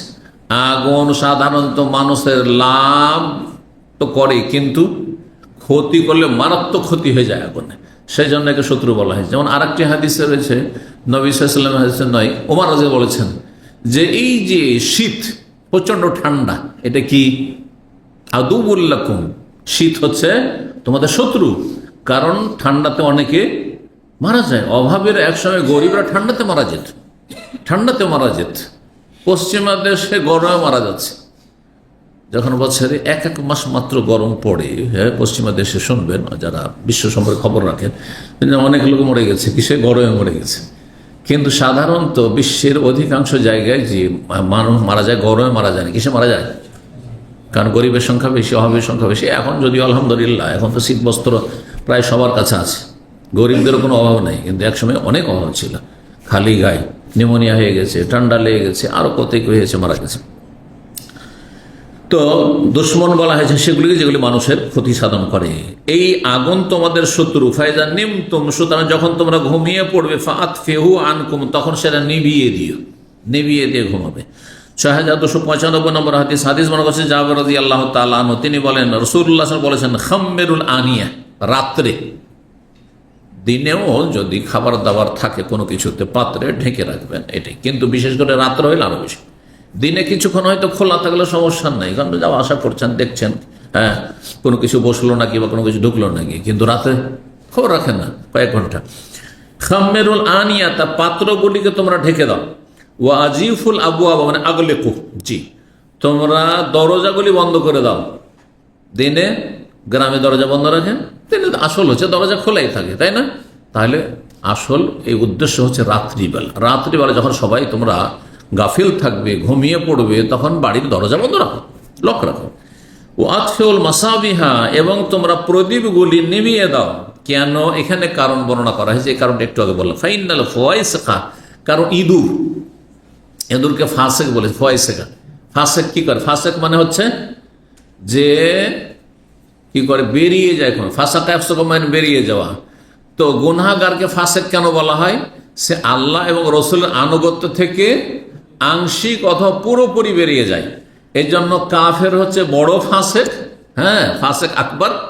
আর ছোট ফাসেক হচ্ছে বিভিন্ন পাপে যারা জড়িয়ে, হারাম খায়, হারাম জীবনযাপন করে, হারাম দেখে, হারাম শোনে, অথবা হারাম উপার্জন করে, অথবা ফরজ আদায় করে না, বেনামাজি, বেরোজাদার, ফরজ বেহায়া, বেপর্দা, এরা ফাসেক। মদখোর, হ্যাঁ, ফাসেক। আল্লাহ এবং রসুলের নাফরমানি করলে তাকে কি বলা হয়? ফাসেক বলা হয়। ফাসেক দুই ভাগে, বড় ফাসেক হচ্ছে কাফেরা, ইন্নাল্লাহ লা ইয়াহদিল কওমাল ফাসিকিন। আর ছোট ফাসেক হচ্ছে মুসলিম সমাজের যারা কাবিরা গুনাহে লিপ্ত আর তওবা করে না, ফরজ ওয়াজিব ত্যাগ করে, হ্যাঁ, কম করে, অথবা হারাম নাজায়েজে লিপ্ত থাকে। যে যতটা বেশি পাপে জড়াবে ততটা ফাসেক, ততটা সে আল্লাহ রসুলের আনুগত্য থেকে বেরিয়ে আছে। তাই ইঁদুরকে ফাসেক কেন বলেন নবী সাল্লাল্লাহু আলাইহি ওয়াসাল্লাম? সীমা লঙ্ঘন করে, বেরিয়ে আছে মানে অস্বাভাবিক কাজ করে ফেলে। একটু ছোট একটা জীব, প্রাণী, কিন্তু গোটা বাড়িকে জ্বালিয়ে দিতে পারে, সর্বনাশ করে দিতে পারে। সেই জন্য ফয়াসেকা বলেছে।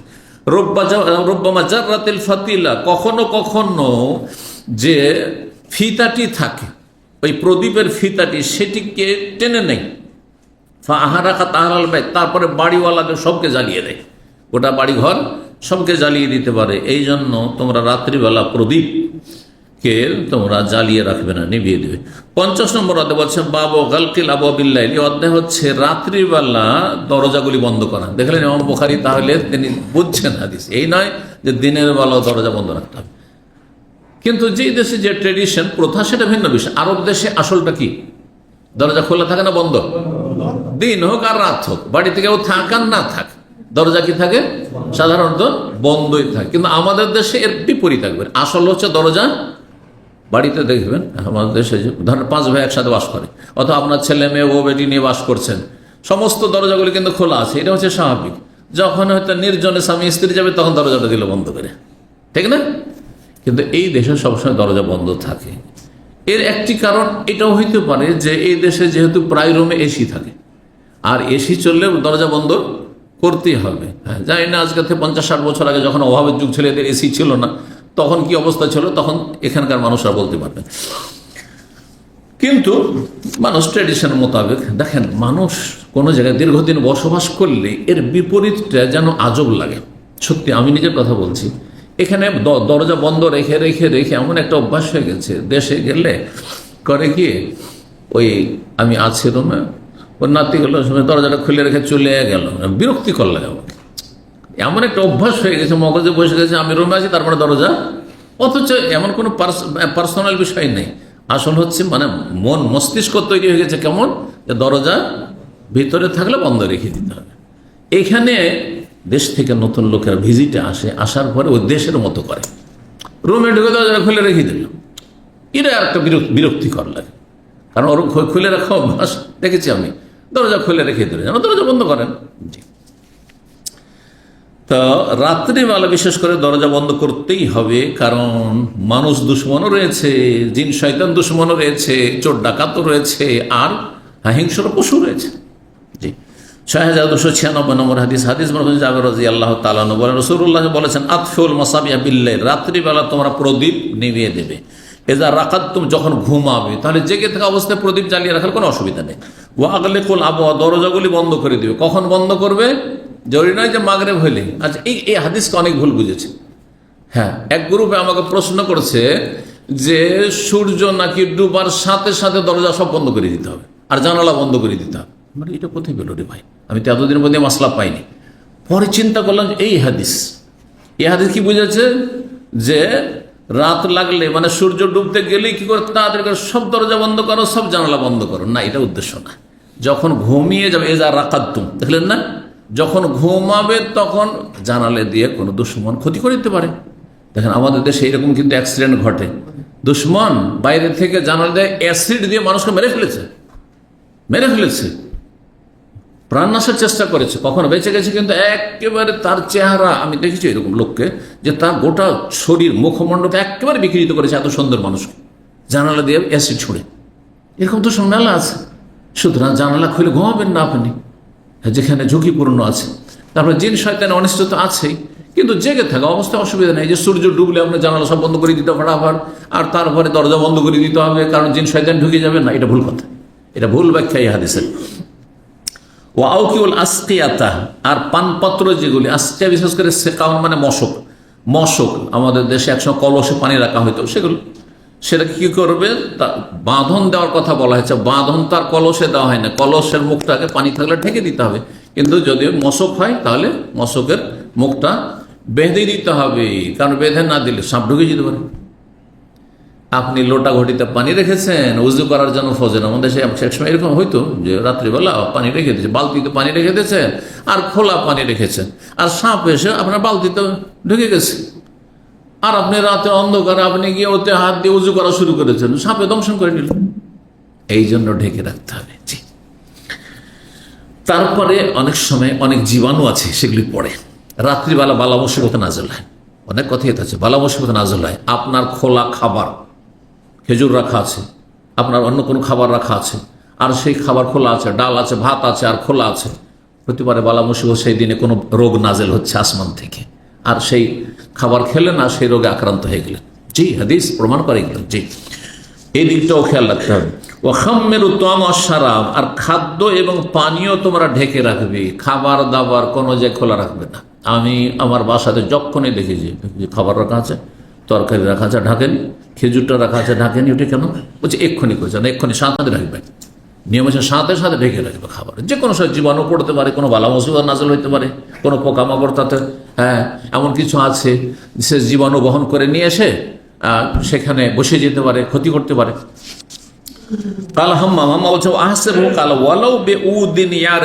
ঢাকার জন্য ঢাকনা যদি না পান, দেখছেন যে একটা পানি আছে আর কোনো ঢাকনাই খুঁজে পাচ্ছেন, একটা কাঠ নিয়ে আসেন, একটা তক্তা দিয়ে ঢেকে দেন। ওয়ালাউ বেউদিন, লাকড়ি, তক্তাও যদি হয়, ইয়ারেজহু, যেটা তার উপর আপনি রেখে দেবেন। জি, 51 নম্বর অধ্যায় বলছেন বাবুল খেতানে বাদাল কেবার। এই অধ্যায় হচ্ছে সাবালক হয়ে খাতনা করা। যদি আগে না হয়ে থাকে তাহলে সাবালক হয়ে গেলেও খাতনায় যেন বাধা না হয়, কারণ খাতনা না করলে দুনিয়ারও ক্ষতি, দিনেরও ক্ষতি। খাতনাবিহীন মানুষ যারা, তাদের দিনেরও ক্ষতি আছে, মানে ইমান ইসলামেরও ক্ষতি আছে, আর দুনিয়ার মানে স্বাস্থ্যগত ক্ষতি আছে। স্বাস্থ্যগত ক্ষতি কি? কারণ চামড়াটা ধীরে ধীরে, মানুষ যখন গ্রোথ হচ্ছে, মানুষ বড় হচ্ছে, তখন চামড়াটাও বড় হচ্ছে, গুপ্তাঙ্গের অগ্রভাগ, তখন ওখানে পেশাব জমে থাকবে, অথবা সাবালক হয়েছে বীর্য বের হবে, কিছুটা বীর্য সেখানে বদ্ধ হয়ে থেকে যাবে, আর যার ফলে সেখানে ধীরে ধীরে কি হবে, ইনফেকশন হবে, ইনফেকশন হবে, প্রদাহ হয়ে তারপরে তখন কি শুরু হবে, তখন ইনফেকশন, যে ক্যান্সার হয়, কি দেখা হয়, প্রথম ইনফেকশন, তারপরে ঘা, তারপরে ক্যান্সারের স্টেজ আছে। প্রথম লাল হয়ে গেল, যেটাকে প্রদাহ বাংলায় বলা হচ্ছে বা ইনফেকশন বলা হচ্ছে, আর তারপর সেখানে তখন ঘা হয়ে গেল, ক্ষত তার নাম হয়ে গেল, আর তারপরে ক্ষত এমন মারাত্মক হয়ে গেল যে সেটার নাম তখন ডাক্তার চেক করে বলছে যে আপনার ক্যান্সার পজিটিভ। বুঝতে পারছেন না? এই জন্য সতর্ক, সাবধান। তাহলে স্বাস্থ্যগত ফায়দা রয়েছে খাতনার, আর দিনের ফায়দা, আর খাতনা না করলে ক্ষতি, সেটা হচ্ছে আপনার পেশাব যখন বদ্ধ হয়ে থাকছে, আপনার মনি বদ্ধ হয়ে থাকছে, তো সেই জায়গাটা নাপাক হয়ে থেকে যাচ্ছে, নাপাক হয়ে থেকে যাচ্ছে। আর নাপাক হয়ে যদি থেকে যায় শরীর, তাহলে উজু করলেও কাজ হবে না, আর গোসল করলে ওপরে গোসল করলেন, ভিতরে দুই জায়গাতে তো অগ্রভাগে তো আপনার থেকেই গেল, তাহলে নাপাকি, তাহলে আপনি পাক হইতে পারলেন না। আর পাক না হইলে যখন পবিত্রতাই হলো না, তাহলে আপনার নামাজও হয় না, তাহলে আপনি বেনামাজি আল্লাহর কাছে আপনার হাসর হইল, এগুলো ক্ষতি রয়েছে। জি, এই জন্য খাতনা করা ওয়াজিব। খাতনা করা হচ্ছে যে ফিতরাত, প্রাচীনতম সুন্নতের মধ্যে ফরজ কাজ। এই জন্য সাবালক হয়েও যদি কেউ দেখে যে না আমার তো খাতনা করেনি, আমার দায়িত্বশীলরা অথবা অমুসলিম মুসলিম হয়েছে, খাতনা করে না ওয়াজিব, খাতনা করা ওয়াজিব। জি, কিন্তু সেটি যেন ইসলামে বাধা না হয়। কোনো একজন আসছে আমি ইসলাম গ্রহণ করব কিন্তু খাতনা করব না, বলবেন তাহলে যাও মা আসসালাম, তোমার ইসলাম গ্রহণযোগ্য না, বলবেন। কিন্তু যদি বলে যে আমি ইসলাম গ্রহণ করব, আমি কালমা পড়বো, নামাজ পড়বো, কিন্তু মূর্তি পূজা করব, তো বলবেন যে আসো কলমা পড়ে নাও, না কলমা চলবে না, কারণ কালেমার সাথে সাংঘর্ষিক। কিন্তু খাতনা না করে কালেমার সাথে তৌহিদের সাথে সাংঘর্ষিক না, সে ফাসিক, সে গুনাহগার, কিন্তু সে কাফের না যে খাতনা করেনি, বুঝছেন না। কিন্তু যেই ব্যক্তি বলবে আমি মূর্তি পূজা করবো, মাজার পূজা করবো, মাজার পূজা ছাড়বো না, তবে আমি আপনাদের সাথে আছি, বুঝছেন না, আমাদের সাথে না, তুমি বাইরে আছো। 6000। আচ্ছা, তারপরে বলছেন হ্যাঁ বাবুল খেতান বাদাল কিবার, সাবালক হয়ে গেলেও কি করা, খাতনা করা। এই অধ্যায়ের অর্থ এই নয় যে নাবালক অবস্থায় খাতনা করবেন না, সাবালক হয়ে খাতনা করবেন। বড় উদ্দেশ্য হচ্ছে এতদিন যদি খাতনা না হয়ে থাকে, নাবালক অবস্থায় সাবালক হয়ে গেলেও খাতনা করবেন। ওয়ানাতফিল এবত, আর বগলে পশমগুলি উঠিয়ে ফেলা, এটি হচ্ছে উত্তম। কিন্তু কেউ যদি ব্লেড ব্যবহার করে অথবা আজকালকার যে মেশিন রয়েছে ব্যবহার করে, জায়েজ রয়েছে, কোনো অসুবিধা নেই। কারণ অনেক সময় উঠিয়ে ফেলতে কষ্ট হয়, বিশেষ করে যারা এর আগে কেটে নিয়েছে আর মোটা শক্ত হয়ে গেছে, তাদের জন্য খুব কষ্ট করে। সুতরাং সেটি কোনো জরুরি বিষয় না, শুধু উত্তম বিষয়। 6297 নম্বর হাদিস, হাদিস বর্ণনা করেছেন আবু হুরায়রা রাদিয়াল্লাহু তাআলা। তিনি বলেন নবী সাল্লাল্লাহু আলাইহি ওয়াসাল্লাম বলেছেন, আল ফিতরাতু খামসুন, প্রাচীনতম সুন্নত হচ্ছে বা প্রাকৃতিক সুন্নত হচ্ছে 5টি। আল খেতান, খাতনা করা, এক যেটি ফরজ। অল ইস্তেহদাদ, আর ব্লেড ব্যবহার করা। ইস্তেহদাদ হাদিদ থেকে, হাদিদ বলতে এখানে লোহার, হ্যাঁ কি খুর, খুর বলতে হয়, লোহা দিয়ে খুর তৈরি হয়, খুর বা ব্লেড ব্যবহার করা।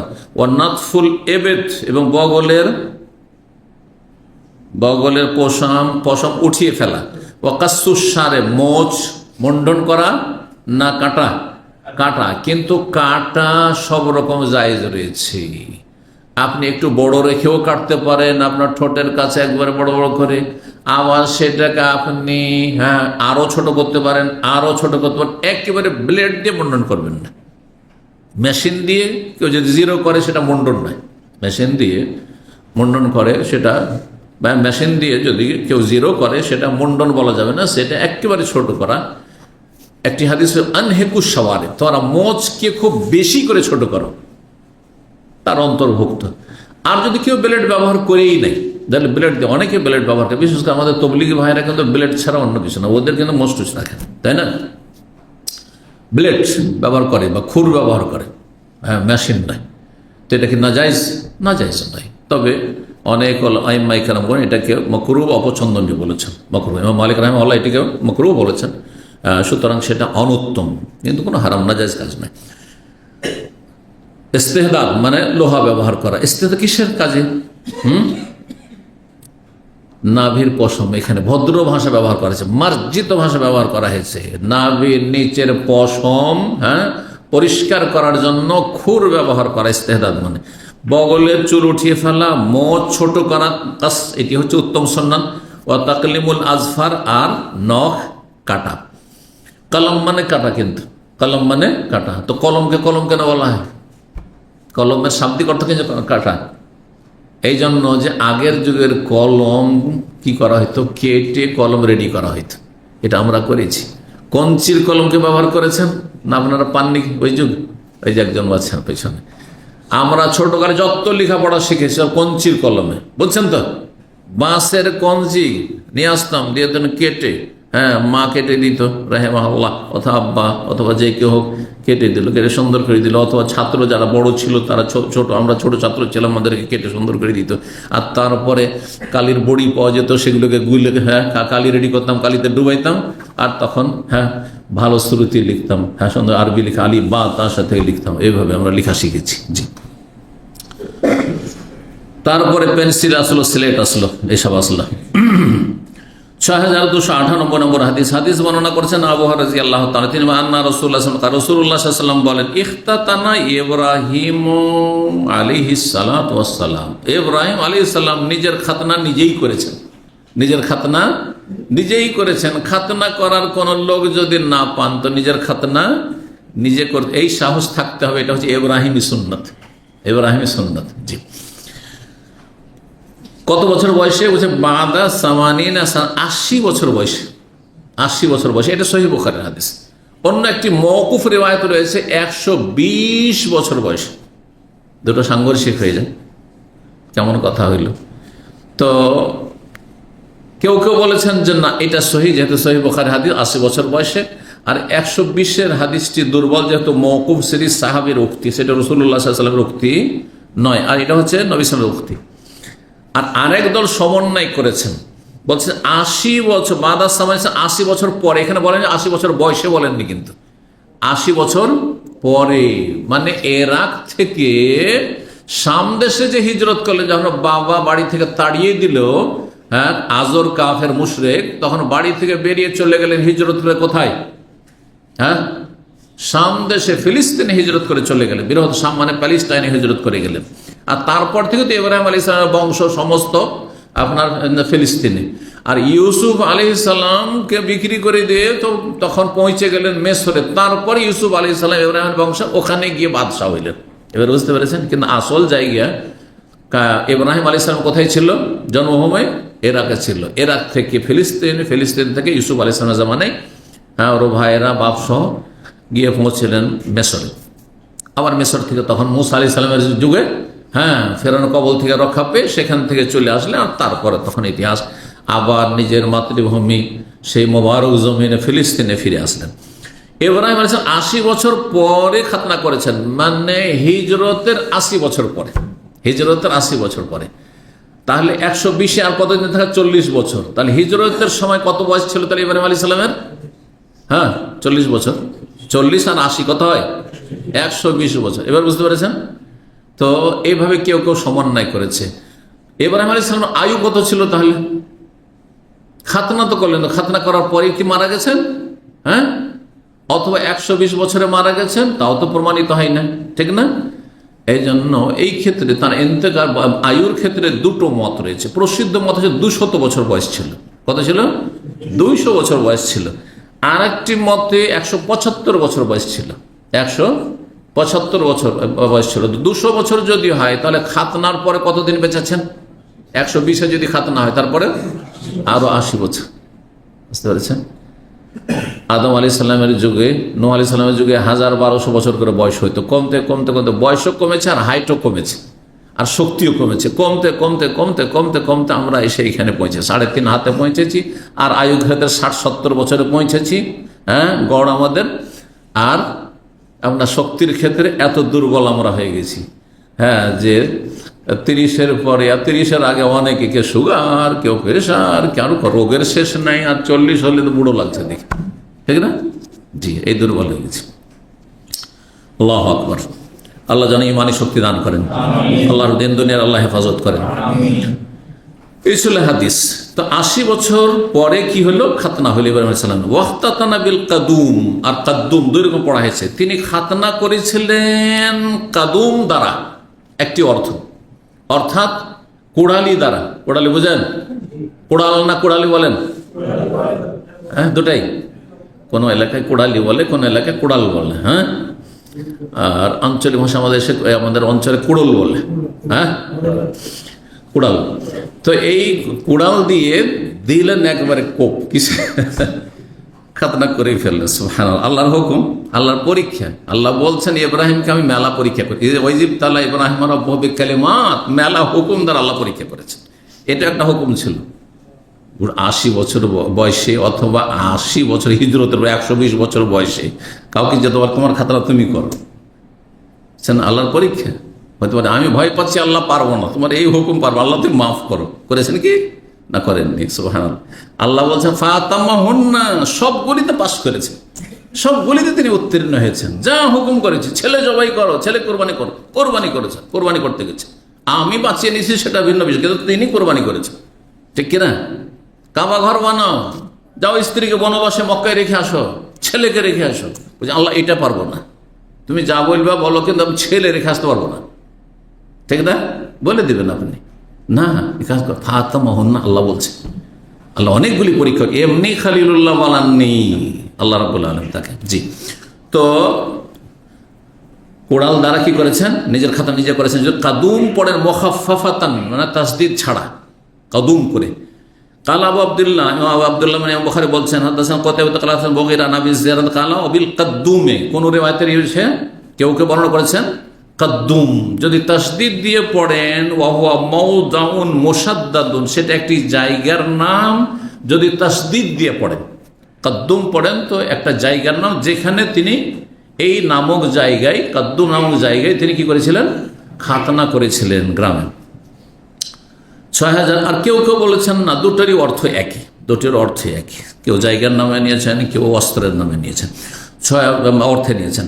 6299 নম্বর হাদিস। হাদিস বর্ণনা করছেন সাঈদ ইবনে জুবাইর, তিনি সুহেল ইবনে আব্বাস, আব্দুল্লাহ ইবনে আব্বাস রাদিয়াল্লাহু তাআলা আনহুকে জিজ্ঞাসা করা হয়, প্রখ্যাত সাহাবী, মুফাসসির, সাহাবী ইবনে সাহাবী, মিসলু মান আনতা হিনা কবেজান নবী সাল্লাল্লাহু আলাইহি ওয়াসাল্লাম, নবী সাল্লাল্লাহু আলাইহি ওয়াসাল্লামের ইন্তেকালের সময় তুমি কার মতো ছিলেন, বা আপনি কার মতো ছিলেন, আপনার বয়স বলি না, আপনি কার মতো ছিলেন, আপনি যখন মাদ্রাসা থেকে পাশ করেন বা মদিনায় পড়ে তখন কার মতো ছিলেন, মানে কোন বয়সের ছিলেন, কত আপনার আয়ু ছিল।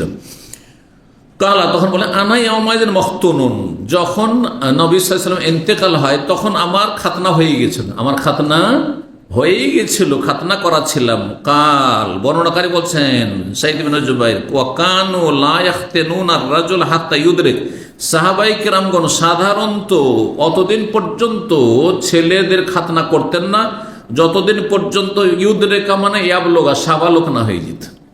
সাবালক হইলে তখন সাহাবীরা খাতনা করতেন, তার মানে মোটামুটি 12 বছর 13 বছর বয়সে তারা গিয়ে কি করতেন, খাতনা করতেন। খুব তাড়াতাড়িও যদি একটা ছেলে সাবালক হয় তো কমপক্ষে 12 বছর স্বপ্নদোষ হইতে, বাপ নাভির নিচের পশম গজাতে, 12-13 বছর বয়স হইলে সাধারণত সাহাবীরা কি করতেন, খাতনা করতেন। তাহলে বোঝা গেল যে যদি সাবালক হওয়ার আগে খানে খাতনা করে 12 বছর 13 বছর, এটা নাজায়েজ নয়। মাসলা শুনে ভালো করে, নতুন লাগবে আজকে কিছু কথা, তো জায়েজ রয়েছে, কারণ সাহাবায়ে কেরাম এটি আমল থেকে কোনো নাজায়েজ কাজ তারা করেননি। যেখানে ওহী নাযিল হচ্ছে, নবী সাল্লাল্লাহু আলাইহি ওয়াসাল্লাম মওজুদ রয়েছে, নাজায়েজ আপত্তিকর কাজ হলে নবী নিষেধ করবেন অথবা আল্লাহ ওহী করে নিষেধ করে দেবেন, ঠিক কিনা, জায়েজ রয়েছে। বাংলাদেশে বা বাংলা ভাষাভাষীদের মধ্যে আমরা আমাদের ছোটকালে কিন্তু বেশিরভাগ খাতনা হয়তো কখন জানেন, যেন প্রাইমারি ক্লাস 4 পড়া হয়ে গেছে, সাবালক নিম সাবালক হয়ে দিলে তখন, যে নিম সাবালক বলা মানে এই যে 12 বছর 10 বছর 12 বছর, তখন খাতনা করার জন্য ওস্তাদ এসেছে আর সব কিছু রেডি করেছে, আর ও জানছে আমার খাতনা হবে, কারো বাড়ি থেকে লুকিয়ে গেছে, খুঁজেই পাওয়া যায় না, খোঁজ ধরে নিয়ে টেনে হেঁচড়ে ধরে নিয়ে এসে হাজির করছে। এগুলো আমরা দেখেছি ছোটকালে, বুঝছেন না। আরবরা কি করে, ব্যতিক্রম একবারে, আরবদের মাঝে আবার আছে 7 দিনেই খাতনা। আর এটাকে এমনভাবে কিছু লোকেরা সুন্নত নিয়েছে যে আমি এখানে আসার পরে আমার 2 ছেলের খাতনা হয়েছে, এক ছেলের সেন্ট্রাল হসপিটালে খাতনা হয়েছে 3 নম্বর, আর 4 নম্বর ছেলের দেশেই করেছি। তো যাই হোক, এদের খাতনাগুলি করেছি 2 বছর 3 বছর বয়স, এই সময়টায় 2 থেকে 3 বছর বয়সের মধ্যে করেছি যতটা আমার মনে আছে, বেশি বয়সেও না, আবার ওই 7 দিনে বা 14 দিনে বা 21 দিনে বা 2 মাস 3 মাসেও করিনি। তো অনেকেই ওই যারা আরবদের দেখে আসে মনে করে এটাই উত্তম মনে হয়, এসে বলে যে শেখ আপনি খাতনা করে নেন 7 দিনে। এমনকি হাসপাতালে ওরা বলে যে খাতনা করে নেন এখনই, যখনই নিয়ে আসছে হাসপাতাল থেকে জন্ম হওয়ার পরে রিলিজ করে খাতনা করে নেন, খাতনার অ্যাপয়েন্টমেন্ট নিয়ে নেওয়া উচিত না, এত খাতনা করবো না, এত ছোট দামে খাতনা করবো না, করায়নি। যাই হোক, সেটা আমার ব্যাপার, তো আমি এটাকে ভালো মনে করি। এই জন্য যে 7 দিনে 14 দিনে খাতনা করতে হবে এটা কোনো শরীয়তের বিষয় না, আপনি পছন্দ করলে করে নিতে পারেন, যে এই সময়টা বাচ্চার কষ্ট কম হবে ভাবছেন হয়তো, কিন্তু অনেক সময় সেটা অনেক সময় কষ্ট বেশি, রক্তক্ষরণ হবে না, কিন্তু বাচ্চা বিরক্ত করতে পারে বেশি, হ্যাঁ হতে পারে। সুতরাং সেটা আপনার মর্জি, আপনি 7 দিন থেকে শুরু করে 10 বছর 12 বছর পর্যন্ত যে কোনো সময় খাতনা ছেলেদের করে নিতে পারেন, এক কথা। এটা হচ্ছে শরীয়তের বিধান, আল্লাহু তাআলা আলাম। তো সাহাবায়ে কেরামগণ সাবালক না হওয়া পর্যন্ত খাতনা করতেন না, মানে সাবালক হতে গেলে তখন খাতনা করতেন। নবী সাল্লাল্লাহু আলাইহি ওয়াসাল্লাম ইন্তেকালের সময় অলরেডি তার খাতনা হয়েছিল, তখন কত বয়স ছিল? হ্যাঁ, সিরাতুন নবীতে রয়েছে তার বয়স তখন 13 বছর ছিল, কারণ সেবে আবি তালিবে যখন অবরোধ করে রেখেছিল মক্কার কাফেররা, বয়কট করে নবী সাল্লাল্লাহু আলাইহি ওয়াসাল্লাম আর তার বংশকে, বানু হাশেমকে, হাশেম গোত্রকে, সেই সময় জন্ম হয় ইবনে আব্বাসের সেই ঘাঁটিতে, হ্যাঁ, আবু তালেবের ঘাঁটিতে। সেখানে অবরোধ অবস্থায় আপনার জন্ম হয়, বয়কট অবস্থায়। আর সেটা ছিল নবী সাল্লাল্লাহু হিজরতের 3 বছর পূর্বে। তা 3 বছর মক্কায় বয়স, আর এখানে এসে 10 বছর, 13 বছর। তাহলে 13 বছরের আগেই তার খাতনা হয়েছে, মানে মোটামুটি ধরে নিতে হয়েছে 12 বছরে হয়তো খাতনা আব্দুল্লাহ বিন আব্বাস রাদিয়াল্লাহু তাআলা আনহুর হয়েছে, কোনো অসুবিধা নেই। 6300 নম্বর হাদিস মনে করছেন আব্বাস রাদিয়াল্লাহু তাআলা, তিনি বলেন কবিজান নবী সাল্লাল্লাহু আনা খাতিনুন, নবী সাল্লাল্লাহু আলাইহি ওয়াসাল্লামের ইন্তেকালের সময় বা রূহ কবজের সময় আমি খাতনাকৃত ব্যক্তি ছিলাম। অলরেডি আবার খাতনা, মখতুন আর খাতিন একই অর্থ। 52 নম্বর অধ্যায় বলছেন কুল্লুল্লাহিন বাতিলিন ইযা শাগালাহু আন তাআতিল্লাহি, প্রত্যেক খেলাধুলা হচ্ছে বাতিল, নাজায়েজ, হারাম, যদি সেটি আল্লাহর আনুগত্য, নেকির কাজে বাধাগ্রস্ত করে। ক্রিকেট খেলতে খেলতে আপনার মাগরিব চলে গেল, এশা চলে গেল, কোন একটা অক্ত চলে গেল, বা জোহরে খেলা শুরু হইল, জোহর পর খেলা শুরু হইলো, আসর গেল, সূর্য ডুবে গেল, তাহলে খেলা হারাম, ক্রিকেট খেলা হারাম। যারা ভলিবলও খেলছেন বা আপনি ফুটবলও খেলছেন আর মাগরিবের নামাজ হচ্ছে আর এদিকে খেলা চলছে, ম্যাচ চলছে, এই খেলা হারাম।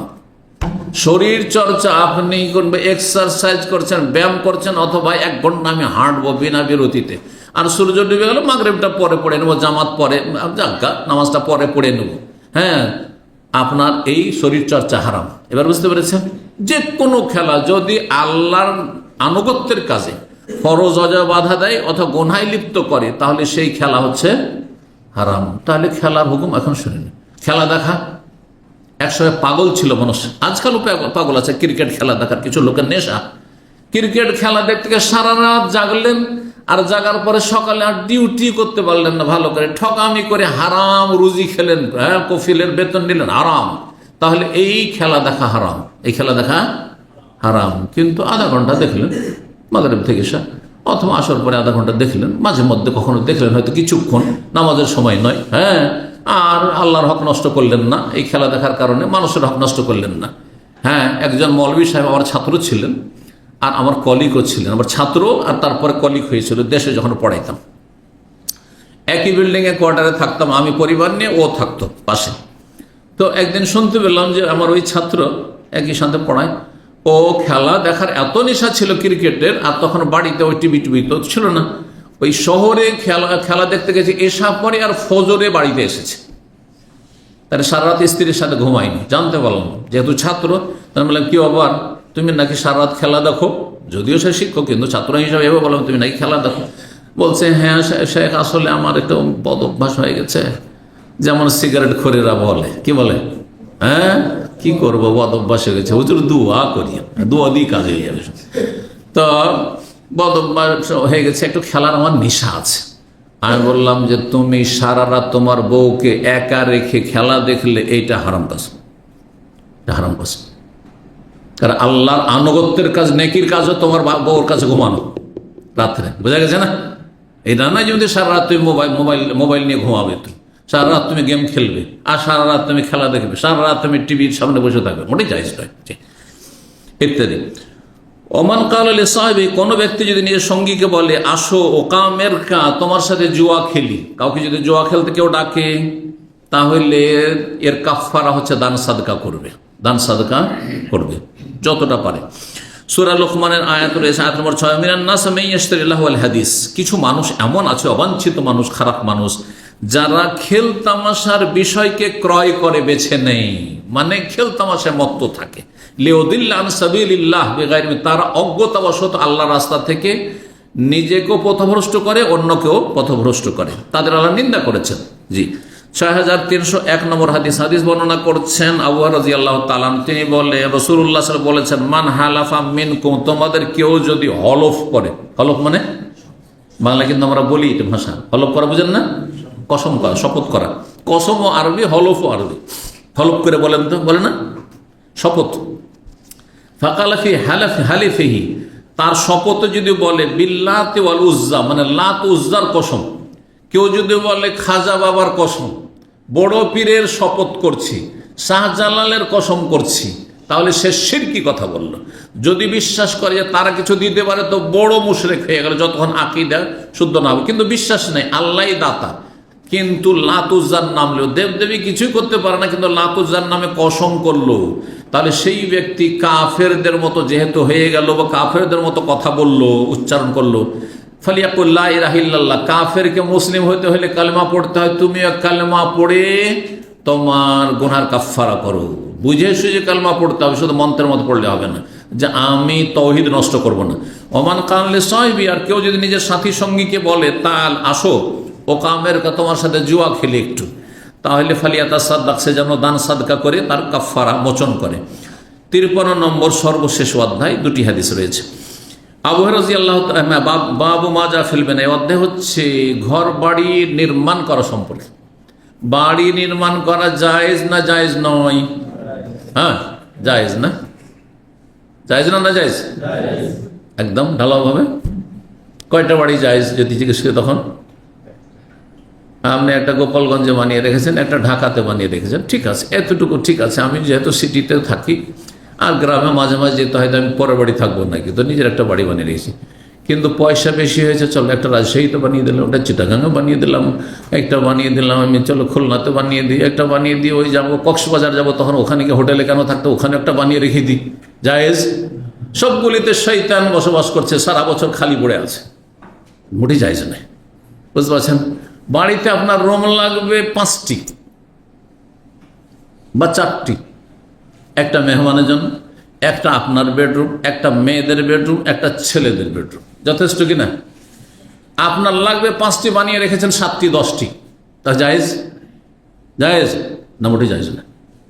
অপচয় এটি, বেবরকতি, বরকতহীনতা। ভালো করে শুনে রাখেন। এই জন্য ডালা ভাই প্রথম 2বার জিজ্ঞেস করছি আপনাদেরকে যে বাড়ি বানানো জায়েজ কেন? সব জায়েজ, জায়েজ না। এত ঢালাভাবে সব কিছুকে জায়েজ করে দিবেন না, বুঝছেন না?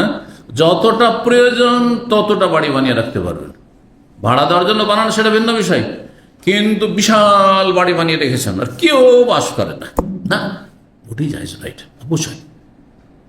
হ্যাঁ, কেউ রাস্তাঘাটে, হ্যাঁ, আপনার ব্রিজের নিচে জীবনযাপন করেছে, বসবাস করছে, ফুটপাতে বসবাস করছে, তাকে আপনি 10, 20, 50 হাজার 1 লাখ টাকা দিয়ে একটা ঘর বানিয়ে দিতে পারেন না, আর কোটি কোটি টাকা দিয়ে আপনি বাড়ি তৈরি করছেন, মোটেই জায়েজ না এটা।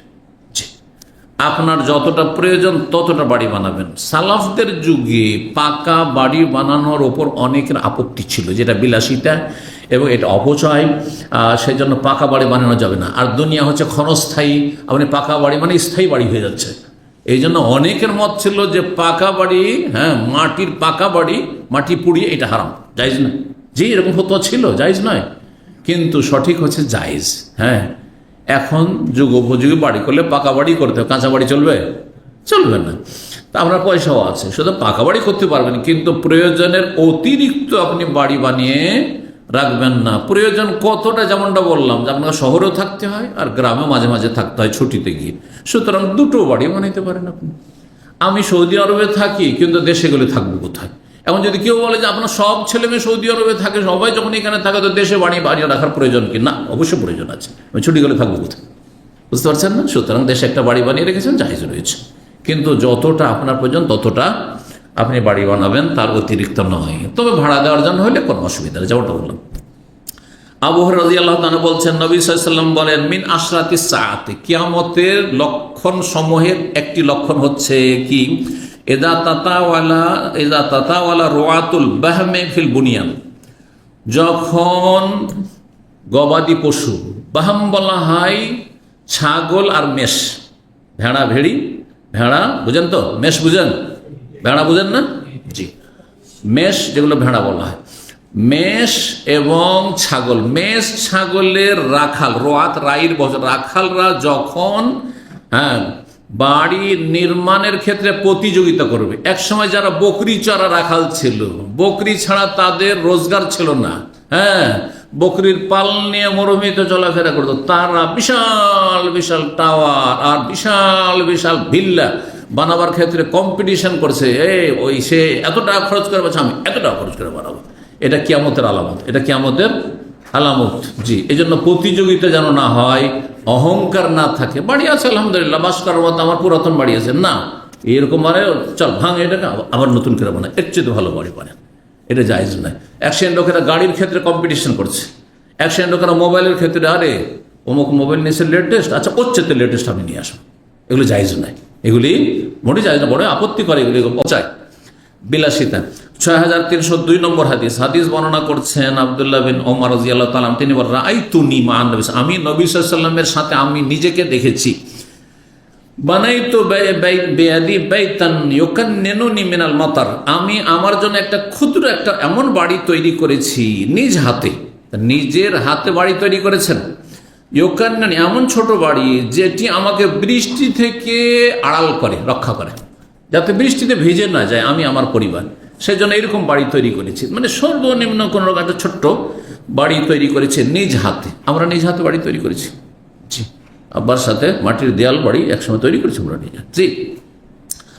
বানাই তো, এই যে ইবনে ওমর রাদিয়াল্লাহু তাআলা সুন্নাত, তিনি বলছেন বানাই তো বেয়াদি বাইতার ইউকারমিল মাতার ওয়া ইউযিল্লুনি মিনাশ শামস, আর যাতে করে রৌদ্র থেকে আমাকে ছায়া করে, বাড়িটা আমাকে রৌদ্র থেকে রক্ষা করে, ছায়া করে।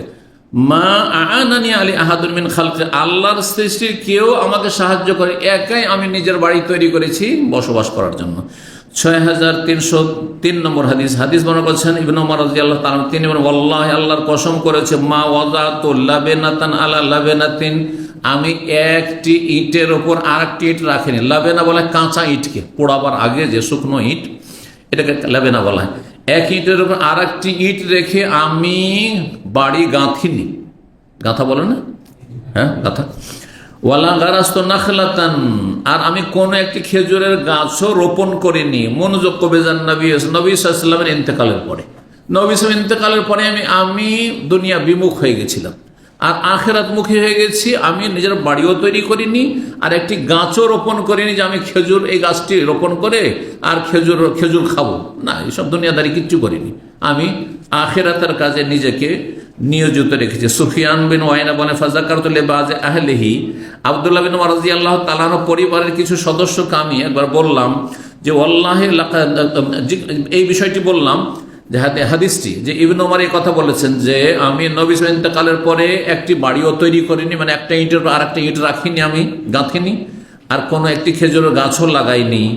তখন তার পরিবারের কিছু সদস্যের সামনে এই বিষয়টি যখন উল্লেখ করলাম নিশ্চিত হওয়ার জন্য, তখন বললেন তিনি ওয়াল্লাহি লাকাদ বানা, আল্লাহর কসম করে বলেছেন, আমি তো জানি, আমরা তো তার পরিবারের লোক, তার হয়তো নাতি, হ্যাঁ, বা কেউ মানে নিজের পরিবারের, অবশ্যই নিঃসন্দেহে ইবনে ওমর নিজের বাড়ি তৈরি করেছেন। কালা সুফিয়ান কুলতু ফালা আল্লাহু কালা কাবলা ইয়াবনি, হতে পারে এই কথাটি বলেছেন তার বাড়ি নির্মাণের পূর্বে, বাড়ি নির্মাণ করেছেন আবার করেননি, দুই রকম কথা আসলো না ইবনে ওমর সম্পর্কে। তো বলা হয়েছে যে বাড়ি নির্মাণ করেছেন মানে তার যতটা প্রয়োজন, ওই যে হ্যাঁ রোদ থেকে বাঁচার জন্য আর বৃষ্টি থেকে বাঁচার জন্য, রোদ বৃষ্টি থেকে বাঁচার জন্য বাড়ি তৈরি করেছেন, এইটা ঠিক আছে। আর প্রয়োজনের অতিরিক্ত তিনি বাড়ি নির্মাণ করেননি, যেটি আপত্তিকর। এখনো কেউ যদি অপচয়ের জন্য ফালতু বাড়ি বানিয়ে রেখেছে অথচ কেউ বসবাস করছে না, সেটি আপত্তিকর এবং সেটি বিলাসিতা আর অপচয়। আল্লাহ যেন এই সব অপচয় থেকে বেঁচে থাকার তৌফিক দান করেন। এখানে আলহামদুলিল্লাহ আমাদের এই কিতাবুল ইস্তিজান অনুমতি চাওয়ার পর্ব শেষ হলো, আল্লাহ যেন কবুল করেন। আর এরপরে যে দোয়ার পর্ব রয়েছে আলহামদুলিল্লাহ আমরা রমজান মাসে সেটা আগে শেষ করে ফেলেছিলাম।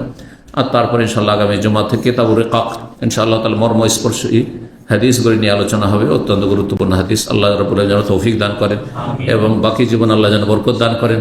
আল্লাহ আপনাদেরকে ভালো রাখেন, সমস্ত বালা মুসিবত থেকে আল্লাহ হেফাজতে রাখেন, রুজিতে আল্লাহ বরকত দান করেন, সুস্থ রাখেন, হেফাজতে রাখেন। রব্বানা আতিনা ফিদ দুনিয়া হাসানা ওয়া ফিল আখিরাতি হাসানা ওয়া কিনা আযাবান নার। ওয়া সাল্লাল্লাহু ওয়া সাল্লাম আলা নবিয়িনা মুহাম্মদ ওয়া আলা আলিহি ওয়া সাহবিহি আজমাইন।